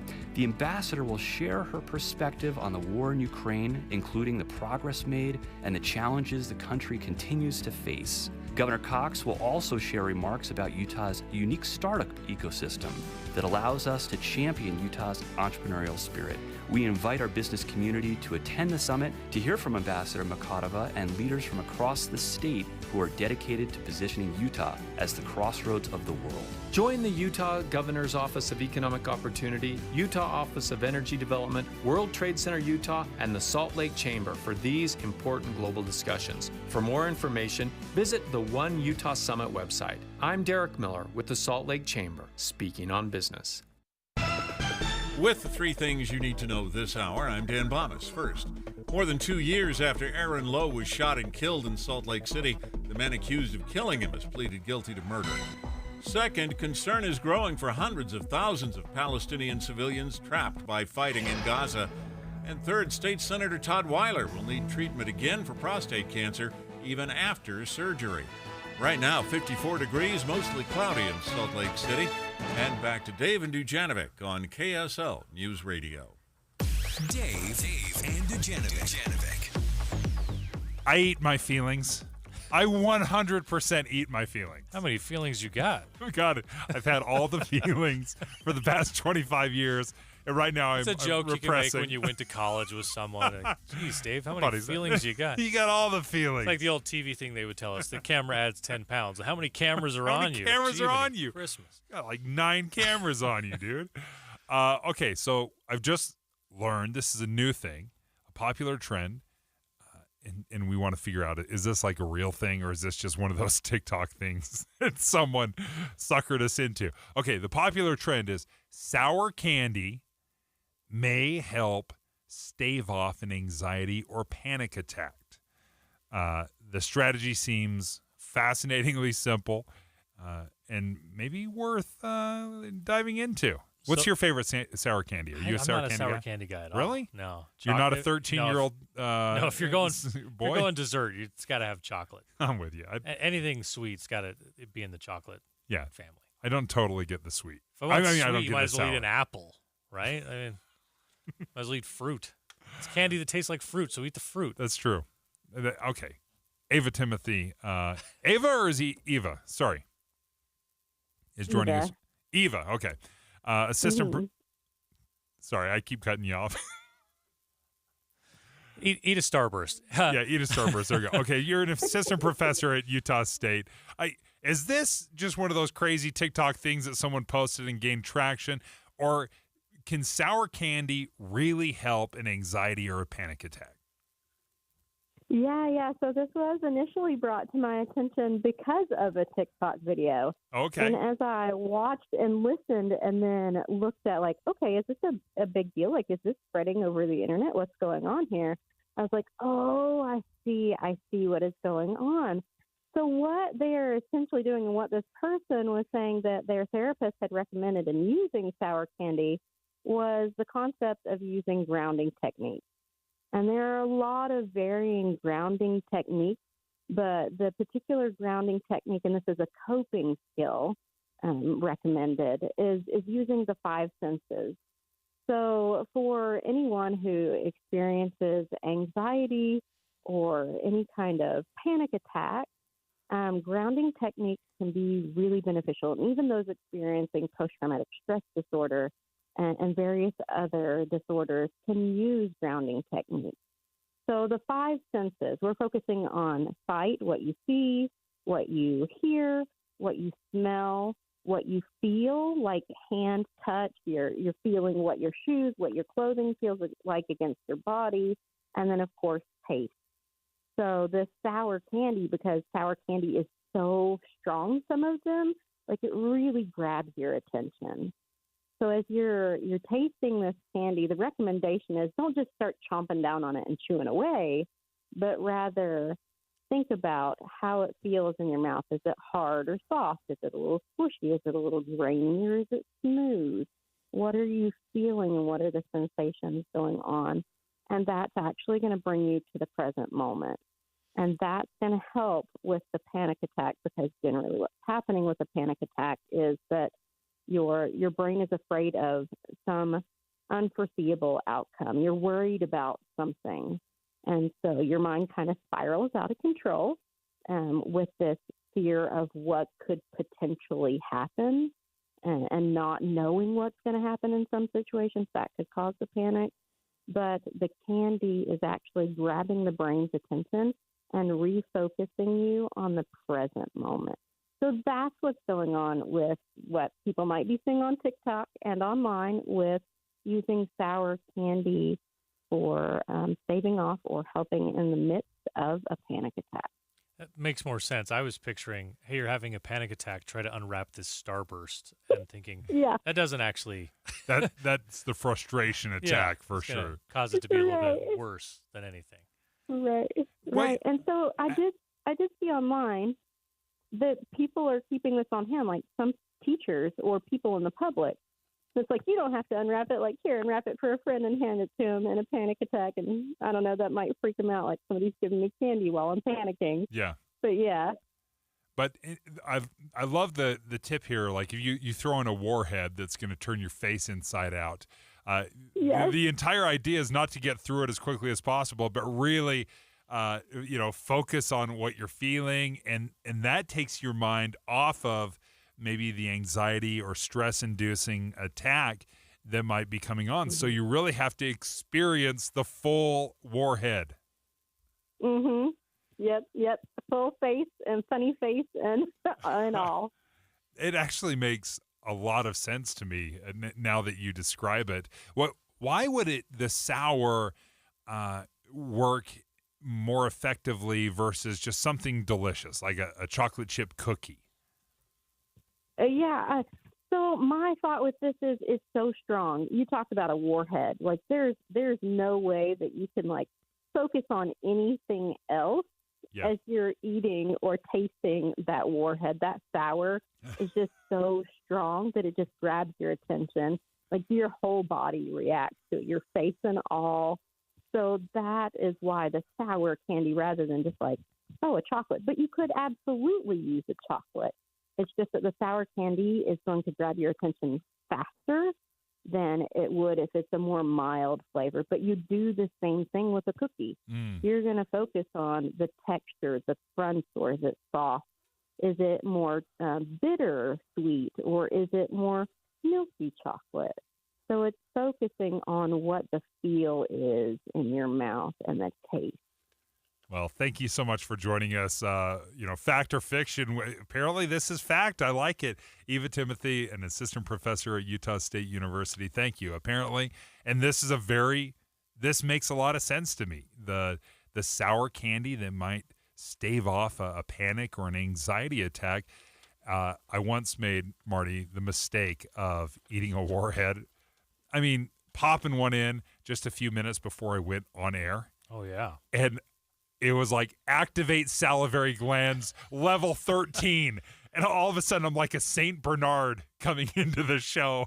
I had all the saliva. I'm swallowing every 2 seconds. I couldn't think of anything other than trying to reduce the saliva in my mouth.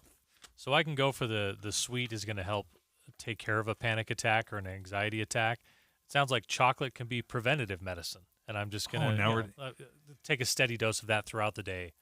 That's smart. Yeah. I'm glad you're thinking, outside the box here. But you have remember when you throw in that delicious milk chocolate, you've got to imagine, it's the mouthfeel, it's the flavor. You got to really dive into it. What am I seeing? What am I tasting? Yeah. What am I smelling? Go through all I appreciate you bringing up all those just trying to do my things. part. That's all. Yeah, I haven't had sugar in 42 days, but no, thanks, Marty. Everything's good. It all feels. So now when I have a panic attack about the sugar I'm not eating, the result is a Sour Patch Kid. It's a warhead. It helps reduce anxiety or a panic attack. Let's turn things over to Maria Chaleos and the KSL News team.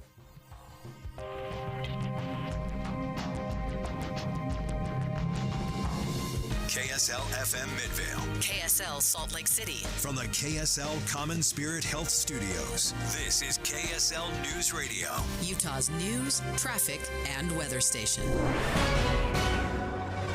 Good afternoon. KSL News Time is 12 o'clock noon.